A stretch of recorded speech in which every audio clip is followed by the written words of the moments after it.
Adventure শুরু হবে। মজাটা কি লাগতেছে জানো তো, মানে এই যে উল্লাপাড়া টাইপ স্টেশনে আমরা ট্রেনে যেতে যেতে খালি এগুলো দেখি ম্যাক্সিমাম টাইম, মানে অনেকে হয়তো এখানে উদ্দেশ্য করে আসে, বাট আমি যাদেরকে চিনি এরকম কাউকে আমি শুনিনি যে উল্লাপাড়ায় যাবো। না, আমি নিজেও এখান দিয়ে গেছি কিন্তু কখনো নামা হয়নি এবং আমি জানতামও না এখানে কি আছে। একটা নতুন জায়গায় এবং সবচেয়ে বড় কথা, এত রাতের বেলা এত ছোট একটা স্টেশনের মধ্যে তখন মানুষজন থাকে না, অন্যরকম কিন্তু একটা মজা আছে। তো একটু পরে আর একটাও মানুষজন থাকবে না, কারণ আমাদের সামনে অনেক দূর হেঁটে যেতে হবে।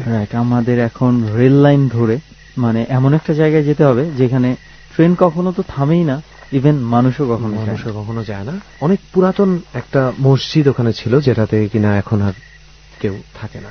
এবং আমরা যেখানে যাচ্ছি আমরা একটা মানুষের কাছ থেকে শুনে যাচ্ছি, সে কোনো একটা তার ইনসিডেন্টের কারণে সে সেখানে দৌড়ে যেতে বাধ্য হয়েছিল, তারপরে সে সেই ঘটনার সম্মুখীন হয়। সো আজকে আমরা সেখানেই যাব। চল তাহলে যাই। আর ঘটনা, ওই জায়গার ঘটনা তো এখন না, পরে। ওকে, পরে।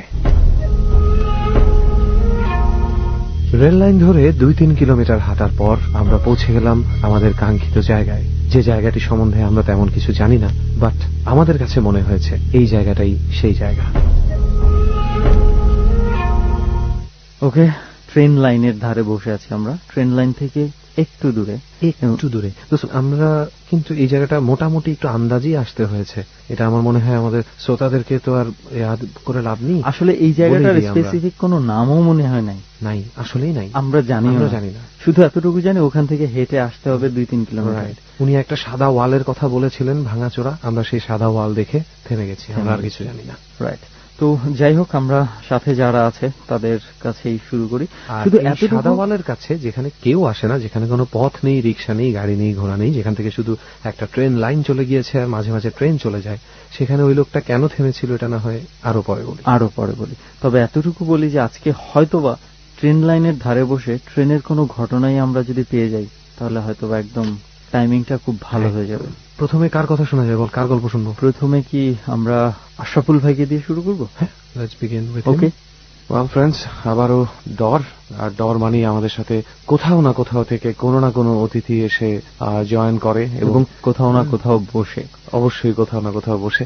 আর আমরা এখন কোথাও না কোথাওই বসে আছি। কোথায় বসে আছি সেটা তো এর মধ্যে জেনে গেছেন এবং এর ঘটনা, পেছনের কাহিনী সমস্ত কিছু পেয়ে যাবেন। বাট ওনারা কিন্তু জানেন আমাদের আজকের অতিথি যেই ঘটনাগুলো বলবে সেই ঘটনাগুলো অ্যাকচুয়ালি কোথায় ঘটেছে, which is a little bit interesting for me, because আমরা অনেক ঘটনা শুনেছি, বাট স্বয়ং দেশের বাইরে গিয়ে কেউ কোনো ভৌতিক এক্সপেরিয়েন্স নিয়ে এসে নিজে থেকে আমাদেরকে বলেনি। হয়তো আমরা ফেসবুকে ফিডব্যাক পেয়েছি, but this is the first time. এবং আমি আর তুই অনেকবার কিছু ঘটনা শেয়ার করেছি, যেটা দেশের বাইরের অনেক কিছু ঘটনা আমরা বিভিন্ন ভাবে জেনেছি, বাট আমরা প্রত্যক্ষদর্শী নিজেরাও ছিলাম না, আবার যারা দেখে আমাদেরকে পাঠিয়েছে তাদেরকে আমরা প্রত্যক্ষভাবে দর্শন করতে পারিনি। রাইট। সো আলটিমেটলি এই কম্বিনেশনটা এবারে বোধহয় মিলল। এই প্রথমবারের মতো আমরা এমন একজনকে ডরে গেস্ট হিসেবে পেয়েছি যে আমাদের জার্নিতে এসছে এবং সে যে এক্সপিরিয়েন্স গুলো তার বলবে, এক্সপিরিয়েন্স গুলো ঘটেছে দেশের বাইরে, ইউকেতে। সো আমরা একটু তার পরিচয়টা প্রথমে নিয়ে নিই। আমি আশরাফুল ইসলাম, আমি ইউকেতে ছিলাম ফর দ্য লাস্ট 5 years। আচ্ছা। আমি ওখানে বিজনেস নিয়ে পড়াশোনা করছি, প্লাস হচ্ছে সাউন্ড ইঞ্জিনিয়ারিং করতাম।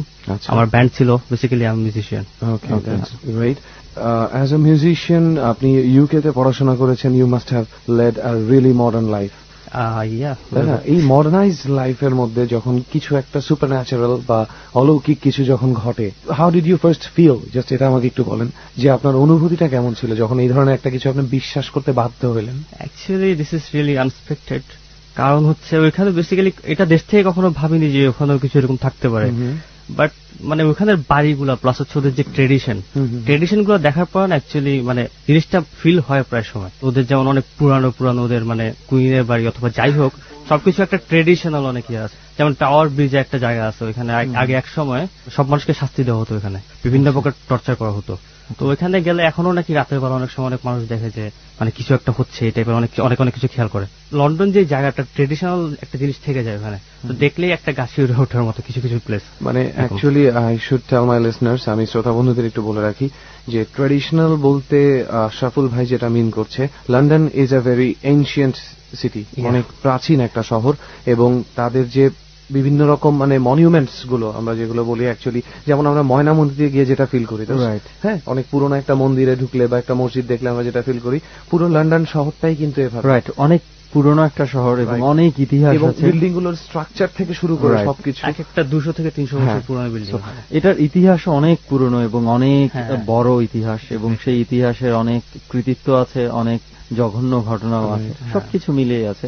সো আমরা এমন কিছু ঘটনা শুনতে যাচ্ছি আশরাফুল ভাইয়ের কাছ থেকে, যেটা হচ্ছে বর্তমানে, যেটা আমরা আসলে কখনো লন্ডনের কথা চিন্তা করলে মানে ভৌতিক কোনো কিছু আমাদের মাথায় কখনো আসে না, অনেক সময় আসে না। তারপর আমরা শুনেছি অনেক লন্ডনে এই ধরনের ঘটনা ঘটেছে। আমার কাজিন স্টিল এখনো ওখানেই আছে এবং তার সাথেও কিছু ঘটনা ঘটেছে, but I am so happy যে আপনি ঘটনা আপনার সাথে ঘটেছে, আপনি ওইখানে এসেছেন। অ্যাকচুয়ালি যারা থাকে সবাই কম বেশি ফিল করবে। What did you feel man? আচ্ছা, আমি ফার্স্ট যে কাহিনী যদি শুরু করবো, আমি যখন ফার্স্ট লন্ডনে যাই তখনের কাহিনী। আচ্ছা, ইট ওয়াজ 2010। তো আমি তখন নতুন নতুন গেলাম এখানে, তখন টাকা পয়সা ততটা বেশি ছিল না, জব ছিল না।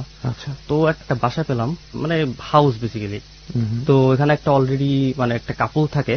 আচ্ছা, তো ওরাও স্টুডেন্ট বেসিক্যালি। তো আমাকে নিচের যে লিভিং রুমটা আছে, লিভিং রুমটা আমাকে ইয়াতে দিলে খুব কম রেন্টে পেয়ে গেলাম আমি। সেটা কোথাকার ঘটনা বলছেন? লন্ডন?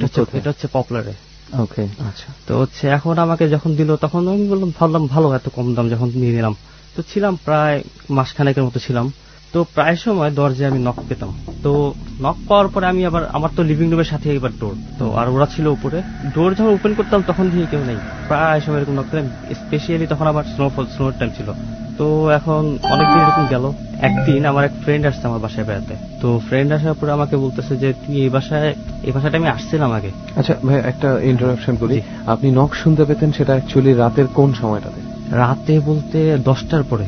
10টার পরে? যখনই নক শুনেছেন 10টার পরে? অবশ্যই 10টার পরে, রাতেই। ওকে। একদিন আমার ফ্রেন্ড আসলো, ফ্রেন্ড আসার পরে বলতেছে এই বাসাটা আমি আগে আরেকবার আসছিলাম, তারপর কি জানো এই বাসার সম্পর্কে শুনছিলাম কিছু উল্টাপাল্টা। আচ্ছা। আমাকে এসব বলার পর আমি বলছি ঠিক আছে, তুই একটু খবর নে, আমাকে জানাইস। বলে ঠিক আছে, শিওর।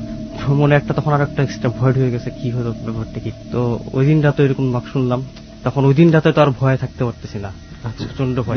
বন্ধুর কথা শোনার পরে আরো মানে কি না কি আছে এসে, আমি তো উপরের রুমে যারা আছে ওদেরকে গিয়ে বললাম যে এরকম এরকম সমস্যা। তো ওরা বললো না, এরকম কোনো প্রবলেম নেই, কোনো সমস্যা নেই। নক হওয়ার কথাটা আপনি জানালেন? ওরা তো বেসিক্যালি উপরতলা থাকে, তো ওদের কোনো খবর নেই ব্যাপারে। তো ও ফ্রেন্ডটা জেনে আসলো মেইন কাহিনী যেটা, সেটা ছিল হচ্ছে এই বাড়িটাতে একটা বুড়ি থাকতো। তো বাইরে যেটা হয়, একটা মানুষের বয়স হওয়ার পরে ছেলেমেয়েরা তাদের সাথে থাকে না। বয়স হওয়ার কি মানে বিয়ে শাদীর পরেই কেউ থাকে না, 18+ হওয়ার পরে সবাই চলে যায় যে যার মতো একদিকে। তো বুড়িটা নাকি একা একাই বাজার করতো, একা একাই খাওয়া দাওয়া যতটুকু করতে পারতো একা একাই করতো এই বাড়িতে। হ্যাঁ, এই বাড়িতেই। আর বেসিক্যালি একটা বুড়ির বাড়ি ছিল। এখন এক সময় 7-8 দিন হয়ে গেছে, কারো মানে মহিলার খবর নেই, সে ঘর থেকে বের হয় না। তো এখন অনেকে বিষয়টা খেয়াল করছে, ব্যাপারটা কি, মহিলা তো কয়েকদিন আসে না, এতদিন মানে দেখা যায় না কেন মহিলাকে। তো মানে খুব একটা গন্ধ বের হয়ে গেছে রুমের থেকে, মানে বাইরে থেকে যারা এই বাসা পাশিতে যায়।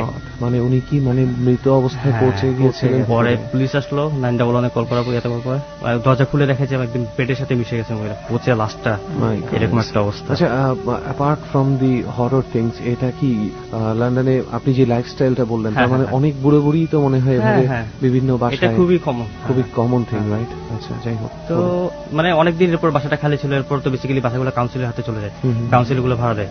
কয়েকটা ছেলে ভাড়া নিল, এরকম স্টুডেন্ট ছিল ওরা আমার মতো, পুরো বাসাটা ভাড়া নিচ্ছে 5-6 জন এরকম হবে। তো ওরা প্রায় সময় এরকম নকের সাউন্ড পেত। ওরা চিন্তা করলো কে নক করে এরকম, কে শয়তানি করে। তো ওরা 2 তলা থেকে জানলা থেকে খেয়াল করলো তাকে কে আছে দেখার জন্য। দেখতেছে একটা বুড়ি, সাদা ধবধবে একটা বুড়ি, মানে একটা স্যুট পরা, সে নক করতেছে। কোথা থেকে দেখতে পেয়েছে? তারা উপর থেকে, উপরে জানলা থেকে ইয়াটা দেখা যায়, এন্ট্রান্সটা দেখা যায় দরজার। পরে সবাই তো ভয় পেয়ে গেছে, দরজা খুলে দেখে কেউ নাই। তো এরপর থেকে আবার কি হলো, নক করে বলতেছে please open the door, I am cold, please open the door, I am cold, এরকম করে একটা বুড়ির সাউন্ড। তো দরজা যখন খুলে তখন দেখে কিছু নেই। আমি দুঃখিত, আমার লিসনারদের জন্য একটু ট্রান্সলেট করে দিই। যে বুড়ি দরজা নক করে বলছিল যে আমার খুব ঠান্ডা লাগছে, আমাকে ভিতরে ঢুকতে দাও। অনেক স্নোফল ছিল তখনও, স্নো পড়তেছে, এরকম ঠান্ডা, দরজা খুলো। কিন্তু দরজাটা যখন খুলে তখন দেখে যে মানে কেউ নাই। হ্যাঁ। তো তারপরে তারা অনেক খুঁজে আসল কাহিনী জানতে পারে। তারপরে তারা পরের দিনে বাসা ছেড়ে দেয়। যেদিন কাহিনী ওর কাছে শুনলাম সেদিনই আমি বাসাটা ছেড়ে অন্য বাসায় চলে গেছি। তো এই ছিল বেসিক্যালি কাহিনীটা আর কি। ওই নক ছাড়া আপনি নিজে কখনো সেই বুড়ি মহিলাকে দেখেননি? আমি কখনো কথা শুনিনি, বাট নকটা শুনেছি। বাট এই নকটা আপনি যাওয়ার আগে যারা এই বাসা আগে থেকে ছিল, বেসিক্যালি আমি আসার আগে 3-4 মাসের মতো বাসাটা খালি ছিল। ওকে। শুধু ওই কাপলটাই থাকতো? হ্যাঁ, কাপলটাই একসাথেই, বেসিক্যালি আমরা একসাথে, মানে মোটামুটি একই সাথে শিফট হয়েছে। হ্যাঁ। ওকে। তো তারা কি তখন ওই বাসায় ছিল? এরপর আমি আর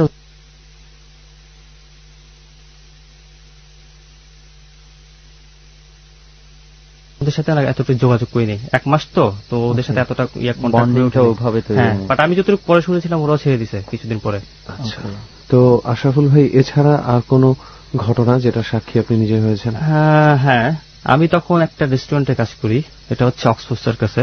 আচ্ছা, পপুলার থেকে তখন আপনি শিফট করেছেন? তখন আমি পপুলার থেকে অলরেডি শিফট করেছি, তখন আমি শ্যাডোল গার্ডেন থাকি। আচ্ছা, তো হচ্ছে ওইখান থেকে ট্রেন লাইনে মানে আমার যাওয়া আসাটা হয়। আচ্ছা, বাসে হয় কি 2 ঘন্টা লাগে, যে পথ ট্রেনে আসতে সেটা অনলি 20 মিনিটস 15 মিনিটস এরকম। কাজ শেষ হতে হতে ক্লোজ করতে করতে প্রায় আমার 12টা বেজে যেত।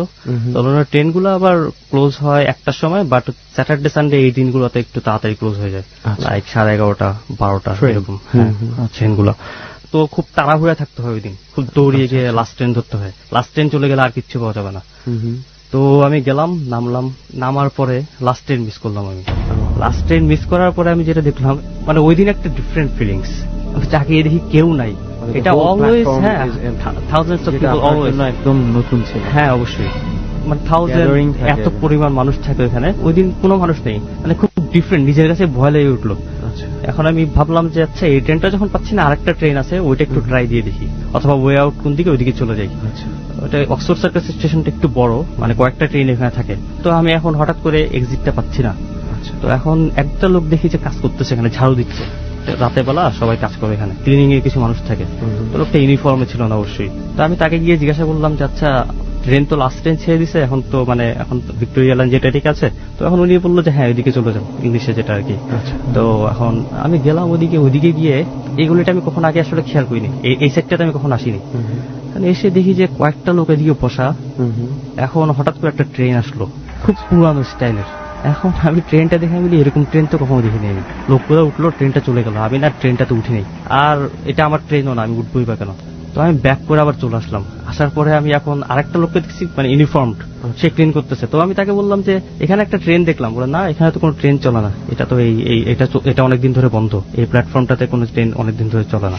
তো আমি তো ওই মানে আমি বুঝলাম না, আপনি পুরো একটা ট্রেন দেখেছেন, ওখানে লোকও উঠতে দেখেছেন, ওরা বলতেছে এই প্ল্যাটফর্মে কোনো ট্রেন আসে না। হ্যাঁ, এরপরে যেই লোকগুলোকে আপনি উঠতে দেখেছেন ওরা কি আগে থেকে ওখানে দাঁড়ানো ছিল? ওরা বসেছিল, বলছিলেন যে কাউকে দেখেননি।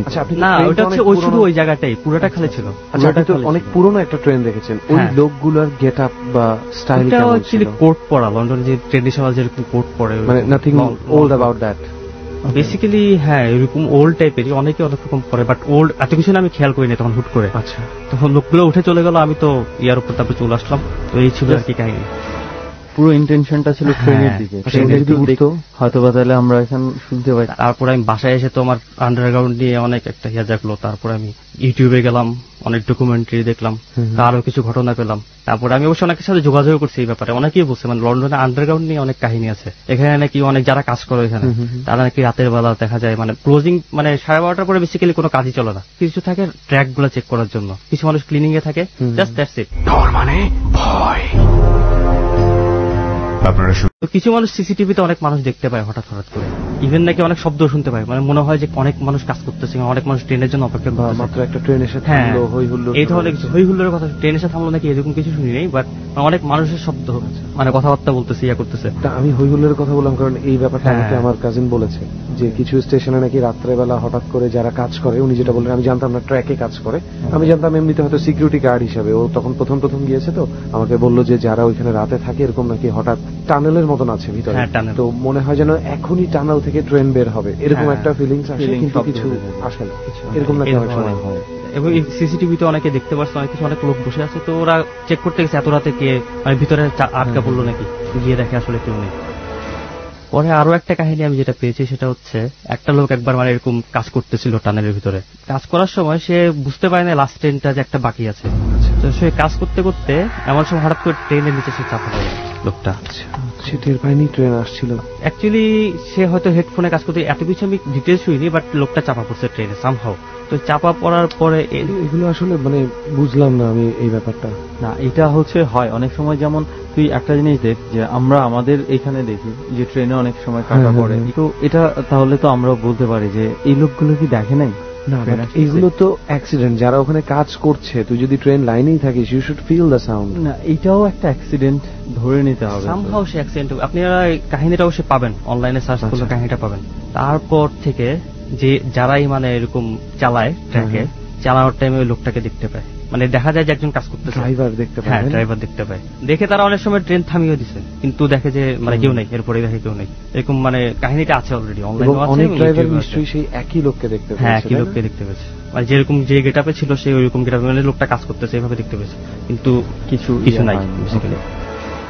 আর কোন ধরনের কোন এক্সপেরিয়েন্স কি আপনার আছে? একটা গেল আন্ডারগ্রাউন্ডের এক্সপেরিয়েন্স। এরপরে যেটা বলবো আমার অফিসের এক্সপেরিয়েন্স, মানে যেটা আসলে বললে না মানে আপনাদের হয়তো বিশ্বাস করতে মন যাবে না, অনেকেই হয়তো বিশ্বাস করতে চায়নি। না, আমরা এমন অনেক ঘটনাই আমরা পাই যেটা একদম জিনিসটা কাইন্ড অফ ফানি। যেটা হচ্ছে তখন আমি অফিসে জব করি, মানে অফিসটা কি আমার আঙ্কেলের অফিস, এটা হচ্ছে 3 স্টোর বিল্ডিং। তো হচ্ছে সেকেন্ড ফ্লোরে আমার আঙ্কেলের ল চেম্বার, ল ফার্ম। ফার্স্ট ফ্লোরটা তো হচ্ছে তখন উনি নতুন একটা বিজনেস আমার সাথে শুরু করছে তখন, সেটা হচ্ছে বেসিক্যালি ইংলিশ এডুকেশন থাকে, যেমন IELTS বিভিন্ন সার্টিফিকেট কোর্স গুলো। হ্যাঁ, তো ওখানে তখন আমি শুরু করছি নতুন, তো আমি বসতাম রেগুলার। তো আমি ছাড়া বেসিক্যালি কেউই থাকতো না ফ্লোরটাতে।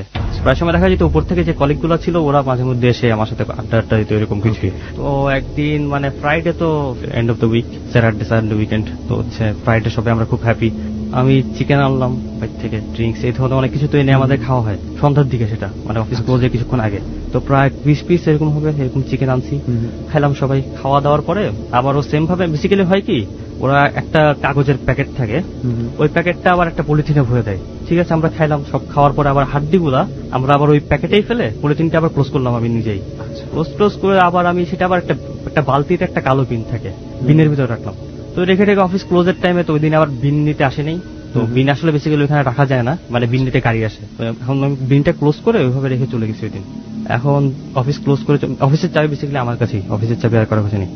এখন স্যাটারডে গেল, সানডে গেল, মানডে আসার পরে অফিসটা খুলে আমি দেখি যে দরজার সামনে একটা হাড্ডি, মানে খুব চাবানো, খুব বিদঘুটে ভাবে চাবানো অবস্থায়, মানে তাও আবার ফুল নেই, মানে হাফ, হাড্ডির হাফ, আর একটা হাফ ওদিকে পড়া, এরকম 3-4টা আমি হাড্ডি পেলাম রুমে আমার অফিসে।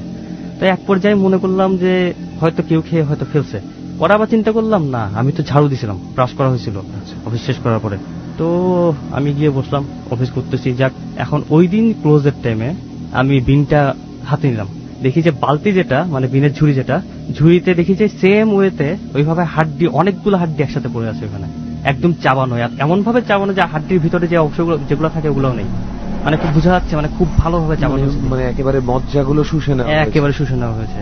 কিন্তু পলিথিন কি ওভাবেই ছিল? পলিথিন যেভাবে বাঁধা ছিল ওইভাবে বাঁধাই গেছে, সবকিছু যেভাবে ছিল ওইভাবে আছে। তো ওইটা দেখে আমি আবার পলিথিনটা খুললাম, পলিথিন খুলে ভিতরে আরেকটা পলিথিন, ওইটাও খুললাম, তারপরে ব্যাগটাও খুললাম। ব্যাগটা খোলার পরে আমি দেখি যে মানে ওইখানে একটাও হাড্ডি নেই। আমার প্রশ্ন, মানে এখন আমি উপরে গেলাম, আঙ্কেলকে বললাম, কয়েকজনকে বললাম যে এরকম ঘটনা। এখন ওরা বলতেছে হয়তো এটা ইঁদুর হয়েছে, অথবা এই ধরনের কিছু ইঁদুর হবে। You call that funny man? যখন এটা হাড্ডির কথা আসে, চিকেন খাওয়ার ব্যাপারটা আসে, বেসিক্যালি হরর বলতে আমরা যেটা বুঝি সেটা হচ্ছে কিছু একটা দেখা এই সেই, কিন্তু আমাদের উচ্ছিষ্টাংশ, হ্যাঁ উচ্ছিষ্টাংশ খাবে, এই জিনিসটা আসলে একটু আমার কাছে খুব মানে ফানি লেগেছে। না, মানে আমার কাছে যেটা, মানে of course it is kind of a funny part, but ব্যাপারটা হচ্ছে কিছু একটার এক্সিস্টেন্স তো ছিল। হ্যাঁ, সে হয়তো ফানি একটা অ্যাক্টিভিটি করেছে, কিন্তু অ্যাক্টিভিটি তো কেউ করেছে। অ্যাক্টিভিটিটা হয়তো ফানিও না, আমরা চিন্তা করছি এইভাবে, কিন্তু ঘটনা হচ্ছে যে আপনি কি এটা কোনোভাবে আরো কিছু ইনভেস্টিগেট করার চেষ্টা করেছেন বিষয়টা আসলে? হ্যাঁ হ্যাঁ, কোনো লজিক, কোনো এক্সপ্লেনেশন? ফার্স্টে তো আঙ্কেলকে বললাম, সে বিশ্বাস করেনি। যখন তাকে নিচে আনলাম, সে হাড্ডিগুলো দেখে সে চুপ হয়ে গেছে, সে আর কোনো মুখ দিয়ে কথা বলতেছে না, মানে সে বুঝতে পারছে আসলে সামথিং ইজ রং। হয়তো সে আগেও কিছু এক্সপিরিয়েন্স করছে ফ্লোর নিয়ে। এটা বেসিক্যালি খালি থাকে, অনেকদিন ধরে খালি। পরে আমি সিসিটিভি ফুটেজ গুলো চেক করলাম, এখন 2 দিনের লং ফুটেজ, এত কিছু তো আর চেক করা যায় না। যাক, এখন আমি তো ফ্রাইডে নাইটটা আমি চেক করলাম। ফ্রাইডে নাইটটা চেক করতে করতে হঠাৎ এক পর্যায়ে দেখি যে ঝুড়িটা ছিল, ঝুড়িটা বেসিক্যালি আমার টেবিলের পিছনে থাকে। আচ্ছা, ঝুড়িটা হঠাৎ করে মুভ করে এদিকে আসলো একবার, এইভাবেই ছিল, আবার মুভ করে ওদিকে চলে গেল অটোমেটিক্যালি। হ্যাঁ, বাট সিসিটিভি ডার্ক তো, অতটা মানে নাইট ভিশন আছে কিন্তু এতটা ক্লিয়ার ভাবে বোঝা যায় না। আর কি হলো, এতে কিছু মুভমেন্টটা বোঝা গেছে, এতটুকুই দেখলাম। পরে আর এটা নিয়ে আর ফার্দার কোনো ইয়ে করিনি। তারপরে আপনি সেখানে অফিস করেছেন আবার?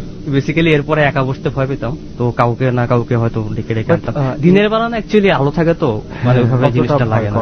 কিন্তু ঘটনা হচ্ছে যে তুই ইউটিউবে বা অনলাইনে বিভিন্ন জায়গায় গেলে কিন্তু সিসিটিভির অনেক ধরনের ফুটেজ পাওয়া যায়, যার মধ্যে অনেকগুলোই আছে ম্যাক্সিমামই ফেক।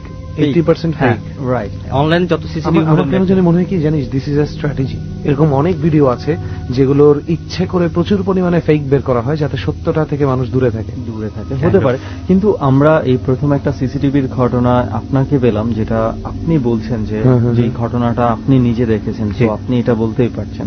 তো আপনার কাছে এটা ফেক কি ফেক না এটা আপনি খুব ভালো বলতে পারেন। আর এর আগে আমরা আরেকটা কিন্তু ঘটনা পেয়েছিলাম, শাওন ভাইয়ের ঘটনায় কিন্তু সিসিটিভির একটা ঘটনা আমরা একটা ফুটেজ ছিল, রাইট। হ্যাঁ, এবং আমি কোনো কিছু দেখিনি, কোনো কিছু ছিল না, বাট এটা মুভমেন্ট আমি জাস্ট করেছি। যাক, এটা গেল। তারপর হচ্ছে যে কাহিনীটা বলবো, এটা হচ্ছে আমার লাস্ট, এর মাঝখানেও কিছু ছোট ছোট অনেক কিছুই আছে, তো ওগুলো আমি স্কিপ করি। তো লাস্টে আমি আসার ঠিক 10-15 দিন আগে, যখন আমি টিকিটটা মাত্র কাটলাম, আচ্ছা, তো আমি বেসিক্যালি মিউজিশিয়ান, যেহেতু আমার গিটার আছে ঘরে, স্পিকার, তারপর হচ্ছে কিবোর্ড, সবকিছু আমি প্যাক করে পাঠিয়ে দিয়েছি দেশে। আচ্ছা, তো পাঠাবো, রুমটা খালি, ওইরকম রুমে কিছুই নাই। তো আমার যে ঘরটা ছিল, ঘরটা আমি 3 মাস ধরে থাকি, তখন ঘরে বেসিক্যালি পুরা বাসায় প্রায় 7-8টার মতো রুম, পিছনে একটা গার্ডেন আছে, সামনে পার্কিং স্পেস। তো আমার সাথে ছিল সিলেটে একটা ভাই, ওনার ওয়াইফ থাকতো, একটা বাচ্চা ছিল। তো খুব ভালোই সম্পর্ক ওদের সাথে, কোনো কিছু ফিল করিনি।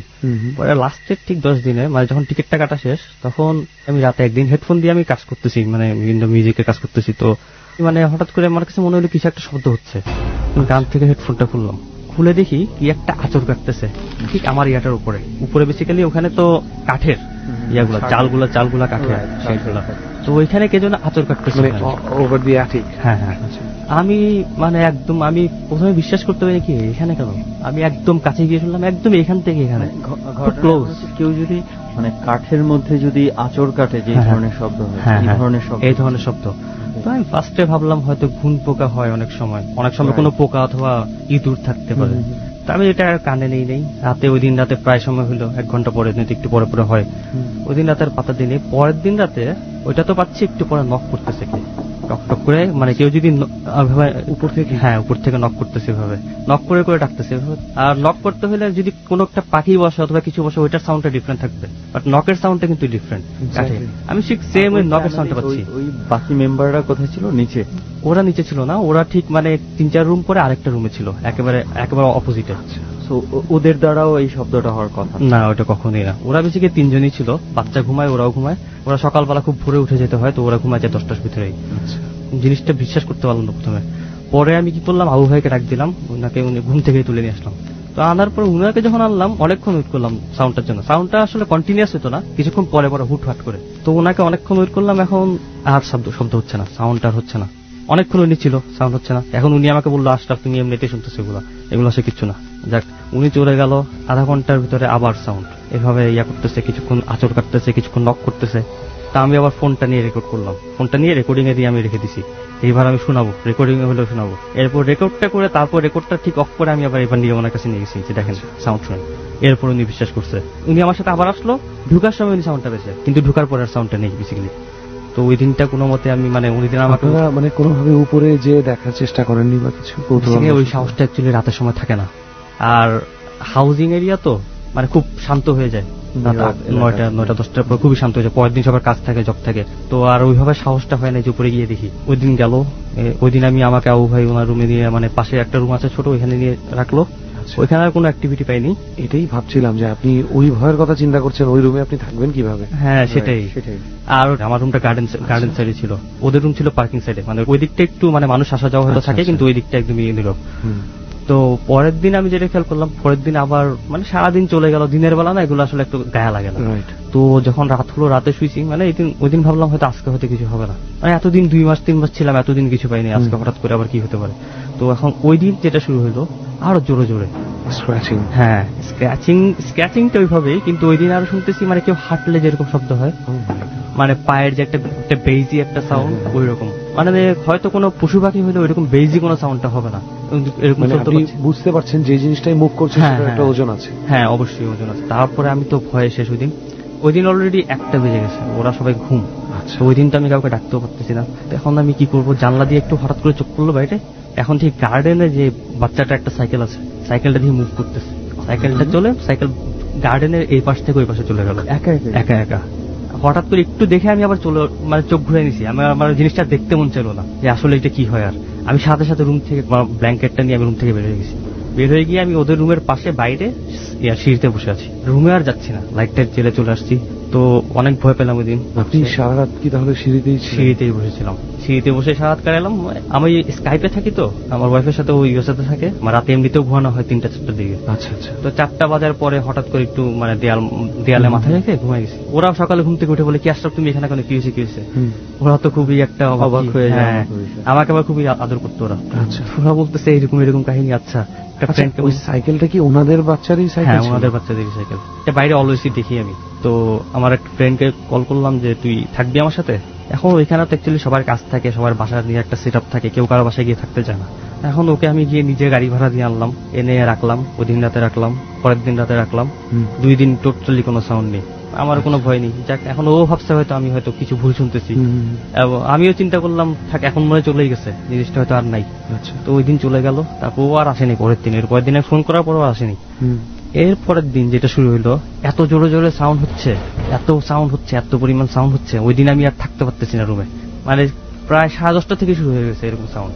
তো আবু ভাইকে গিয়ে বললাম, আবু ভাই বলে তুমি আজকে আশরাফ, তুমি আজকে নিচে থাকো, সোফার রুমে থাকো। আচ্ছা ঠিক আছে। সোফার রুমে টিভি আছে, নিচে আসলে কেউ থাকে না, ওই রুমটার পাশে একটা রুম, তারপরে কিচেন। তো এখন যখন ওই রুমে গিয়ে শুয়েছি, ওই রুমে শোয়ার পরে 12টার পরে ঠিক খেয়াল করলাম কিচেনে মানে কলটা কি যেন ছাড়ছে, একটু একটু ট্যাপ ট্যাপ করে পানি পড়তেছে। আবার একটা পলিথিনের শব্দ পাচ্ছি, পলিথিন মোড়ানো শব্দ পাচ্ছি। সাউন্ডটা শুনে এখন তো আমি তো সাহস করে আর উঠতেছি না, ব্ল্যাঙ্কেট একদম মুড়িয়ে দিয়ে তারপরে মানে চুপ করে শুয়ে আছি। হঠাৎ করে খেয়াল করলাম যে মানে সেলারের যে ডোরটা আছে, ওখানে তো প্রত্যেকটা বাসার নিচে বেসমেন্ট থাকে, বেসমেন্টে পুরানো জিনিসপত্রগুলো ফেলা থাকে, কেউ এখন আসলে যায়ও না, অনেকে বেসমেন্ট খেয়াল করে না।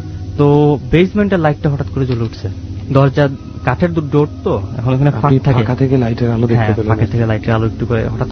এখন দেখে তো আমি মানে আগে থেকেই জ্বলা ছিল না, হঠাৎ করে জ্বলছে? এটা কখনো জ্বলা থাকে না, কখনো আমি এরকম দেখিনি। ওটার সম্বন্ধে কখনো কথা বলিনি কারোর সাথে, জাস্ট ব্ল্যাঙ্কেটটা একটু ফাঁক করে আমি ওইভাবে দেখতেছি। তো একটু পরে আবার কি হলো, মানে লাইটটা আবার অফ, কিছুক্ষণ পরে আবার জ্বলে। এরকম করে করে অনেকক্ষণ গেল, আমি তো ভয়ে ঘুমাইতে পারতেছি না, কি করবো বুঝতেছি না। সেলারের ডোরের পাশেই সিঁড়িটা, তো আমি যদি এখন সিঁড়ি দিয়ে উপরে উঠতে যাই তাহলে আমার সেলারটা ক্রস করতে হবে, ওই সাহসটা আমার ভিতর নেই। তো আমি মানে রাতও আমার সময় যাচ্ছে না, মানে প্রত্যেকটা মিনিট আমার কাছে মনে হচ্ছে 1 ঘন্টার মতো, আমার টাইমই যাচ্ছে না। তো ওইদিকে অনেকক্ষণ পরে খেয়াল করলাম সেলারের ডোরটা না অটোমেটিক ওপেন হয়ে গেল, তখন লাইটটা বন্ধ, তো লক করা। ডোরটা ওপেন হবে কি হয়? ডোরটা আসলে নিচে থেকে ধাক্কা দিয়ে খুলতে হয় এরকম? এটা আসলে ওইরকম না, এটা হচ্ছে সাইড ওয়াইজ। হ্যাঁ, মানে সাইড ওয়াইজ খুলে একটা সিঁড়ি আছে, সিঁড়ি দিয়ে নিচে নামতে হয়। হ্যাঁ, কিন্তু দরজা খোলার পর আপনি দেখছেন যে ওই লাইটটা বন্ধ হবে। হ্যাঁ, লাইটটা বন্ধ হয়েছিল, বন্ধ অবস্থায় দরজাটা হঠাৎ করে খুললো।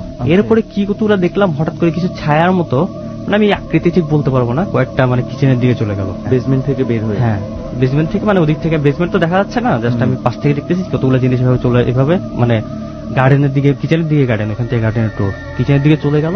আমি ওইটা দেখে তো আমি কোনোভাবে রাতটা শেষ করলাম ওই দিন রাতে। ও একটা পর্যায়ে ঘুমাই গেছি, কিভাবে আমি যাই না।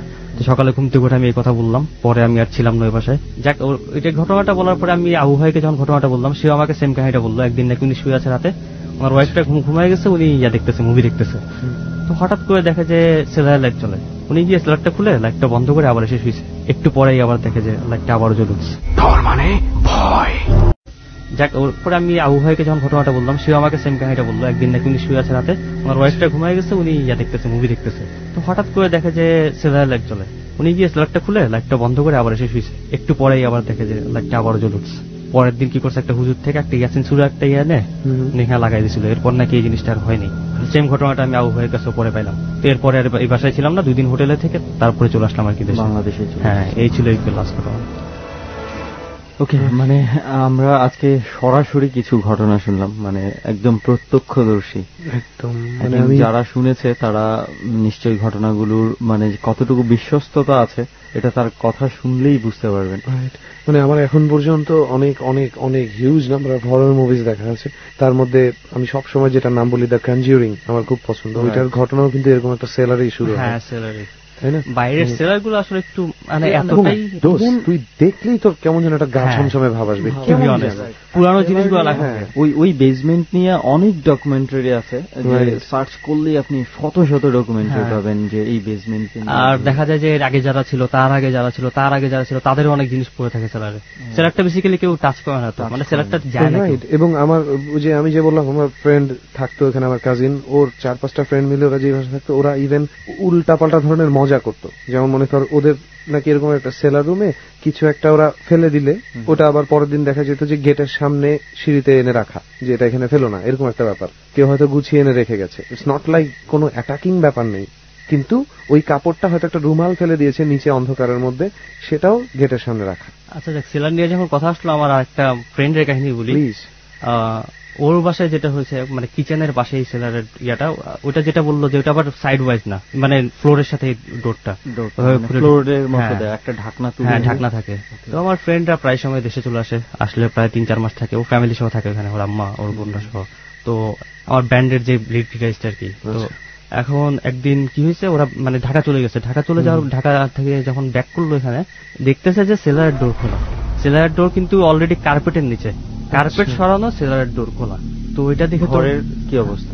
ঘর বেসিক্যালি সেম আছে, আনঅথরাইজড কেউ ঢুকেছে এরকম কিছু আমি আসতেছি। তারপর যেটা হলো, বেসিক্যালি আনঅথরাইজ কেউ ঢোকার কথা না, সবকিছু লক, একদম ভিতর থেকে বাইরে থেকে সবকিছু ওইভাবে লক করা থাকে, সেটাই আমি জানতে চাচ্ছিলাম। তারপর ওদিক থেকে কিচেনে গেল, কিচেনে গিয়ে দেখে যে ক্যাচাপ আছে না, ক্যাচাপ, তারপর বিভিন্ন মানে মশলা, এই সেই যা যা কিচেনে ছিল সবকিছু এদিকে সেদিকে, দেয়ালে উপরে এদিকে এদিকে মানে একদম ছড়াই ছিটা, মানে কেউ মানে মনে হয় যে ক্যাচাপ নিয়ে কেউ খেলছে এই ধরনের কিছু, মানে দেয়ালে ক্যাচাপ, এখানে এটা এখানে সেটা, মানে সবকিছু উল্টা পাল্টা কিচেনে, এই জিনিসটা হয়েছে। এবং সেলার ডোর একদম খোলা। তারা কি সেলারে গিয়েছিল পরবর্তীতে দেখতে যে ব্যাপারটা কি বা কিছু? সেলারে গিয়েছে, বাট সেলারে তো যা ছিল যেরকম ছিল ওইরকমই আছে।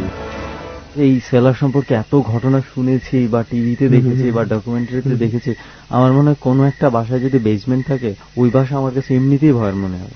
মানে জিনিসটাই আমার কাছে ভয়ের মনে, মানে এই বেসমেন্ট জিনিসটা আসতেছে, এই বেসমেন্ট জিনিসটা কিন্তু সবসময় খালি থাকে। রাইট, মানে আসলে খালি রাখা ঠিক না রে, কোন জিনিস এইভাবে খালি রাখা। ওটা গরম থাকে তো অনেক, মানে নিচে মাটির নিচে, তো মানে ওখানে কেউ থাকতে চায় না, কেউ থাকে না অ্যাকচুয়ালি, কোনোভাবেই থাকে না, মানে অলমোস্ট ইম্পসিবল টু লিভ। যত সব ডাম্পিং জিনিস আছে ওখানে ডাম্প করা রুম হিসেবে, বেসমেন্টের সবাই এটা সবকিছু ফেলে রাখে, যার যেটা দরকার নেই সেটা ফেলে রাখে, আর কিছুই না।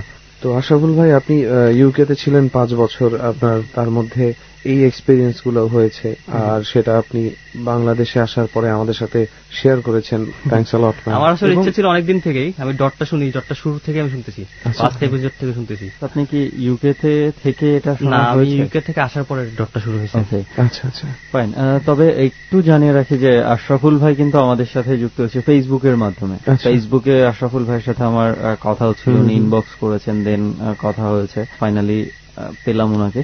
যারা ফেসবুকে আছেন, যাদের কাছে খুব ভালো কিছু ঘটনা আছে, আমাদের ডরের যে পেজের কথা আমরা আগেও বলেছি, ডর স্টোর, সেখানেও বলতে পারেন, রেহানের পেজে আসতে পারেন, আমার পেজে আসতে পারেন। ওখানে এসে আপনাদের যদি এই ধরনের কোনো ঘটনা থাকে, প্লিজ ডিটেইলস আমাদেরকে ইনবক্স করুন, অবশ্যই আমরা আপনাদের সাথে কথা বলবো। সেটাই, এবং মানে ডিটেইলস বলতে একেবারে পুঙ্খানুপুঙ্খ ডিটেইলস নয়, আপনার ঘটনার মূল অংশটা অ্যাটলিস্ট আমাদেরকে একটু যদি জানান, তাহলে আমরা সেটার উপর বেস করে আপনাদেরকে কল দেওয়া, আপনাদের সাথে ফেসবুকের মাধ্যমেই কানেক্ট করা সবই করব। এবং একটু ধৈর্য ধরবেন, আপনারা মেসেজ পাঠানোর পরে কমেন্টে সব জায়গায় বলতে থাকেন যে আপনাদেরকে মেসেজ পাঠিয়েছি, আপনারা কেন উত্তর দিচ্ছেন না। কিন্তু একটু বুঝবেন, আমাদের কাছে হয়তো একসাথে 300 মেসেজ 500 মেসেজও আসে, তাই আমাদের প্রত্যেকটা রিড আউট করে রিপ্লাই করতে একটু হলেও সময় দরকার। সো প্লিজ ধৈর্য হারাবেন না। ওকে, অনেক ধন্যবাদ আশরাফুল ভাই। চমৎকার কিছু ঘটনা, প্রথমবারের মতো আমি আর রেহান এমন একজনকে পেয়েছি যে আমরা বাইরের ঘটনা সরাসরি তার কাছে শুনেছি। আই থিঙ্ক আমাদের যারা শ্রোতা রয়েছে তারাও প্রথমবার এটা শুনতে পেয়েছে আমাদের কাছে। ওকে, তাহলে চলো আমরা এবার নেক্সট স্টোরি চলে যাই। আমরা একটা ঘটনা তো শুনলাম, এবং খুব দুর্দান্ত রকমের একটা ঘটনা ছিল এটা। যাইছেও দুর্দান্ত ঘটনার আশায় আমরা এখন ইমামুল ভাইয়ের কাছে যাব। তবে তার আগে ইমামুল ভাই, আপনার কাছ থেকে আপনার পরিচয়টা একটু জানেন। জি, আমার নাম মোহাম্মদ ইমামুল হোসেন, আমি সাভার ক্যান্টনমেন্টে থাকি। আচ্ছা, আপনি কি করছেন এখন ভাই? জি, আমি এক মেজর সাহেবের পার্সোনাল অ্যাসিস্ট্যান্ট। আচ্ছা, একজন মেজর সাহেবের পার্সোনাল অ্যাসিস্ট্যান্ট। জি। আপনার সাথে যে ঘটনাগুলো ঘটে সেগুলো কি ইদানিং এর মধ্যে নাকি অনেক আগে? জি, মানে দুইটা অনেক আগে ঘটছে, আর 20-22 রোজায় একটা ঘটছে। এই গত রোজায় 20-22তম রমজানে আপনার কিছু ঘটনা ঘটে। তো ইমামুল ভাই, আমরা আপনার কোন ঘটনাটা শুনবো প্রথমে? জি, আগে আমি আমার আম্মুরটাই বলি। ঠিক আছে, তাহলে আম্মুর ঘটনাটাই শুনি। এটা কত সালে আমার ঠিক মনে নাই, কিন্তু আমাদের গ্রামে তো কারেন্ট ছিল না তখন। আমার আম্মু মানে রাত এই তো 11টা-12টার দিকে রুমের থেকে গরমের জন্য বাইরে বারান্দায় এসে শোয়। তো আমাদের বাড়ির ভিতরে একটা মৌ গাছ আছে বড়, আর বাড়ির পিছনে একটা কবরস্থান, আমাদের নিজস্ব কবরস্থান, আর বাড়ির গেটের সামনে একটা বড় শিমুল গাছ। তো আমার আম্মু আবার যেভাবে শুইছে মাথাটা শিমুল গাছের দিকে, আচ্ছা পুকুরটা আর কি সাইডে ঘুমাইছে। ফার্স্টে দেখে পুকুর থেকে 2 জন মহিলা উইটা আইসা আস্তে আস্তে আমার আম্মুর মানে গলা চাইপা ধরছে, 2 জনই। 2 জন মানুষ উঠে এসে আপনার আম্মুর গলা চেপে ধরছে। আর উনি কি মানে তাদেরকে আসতে দেখেননি?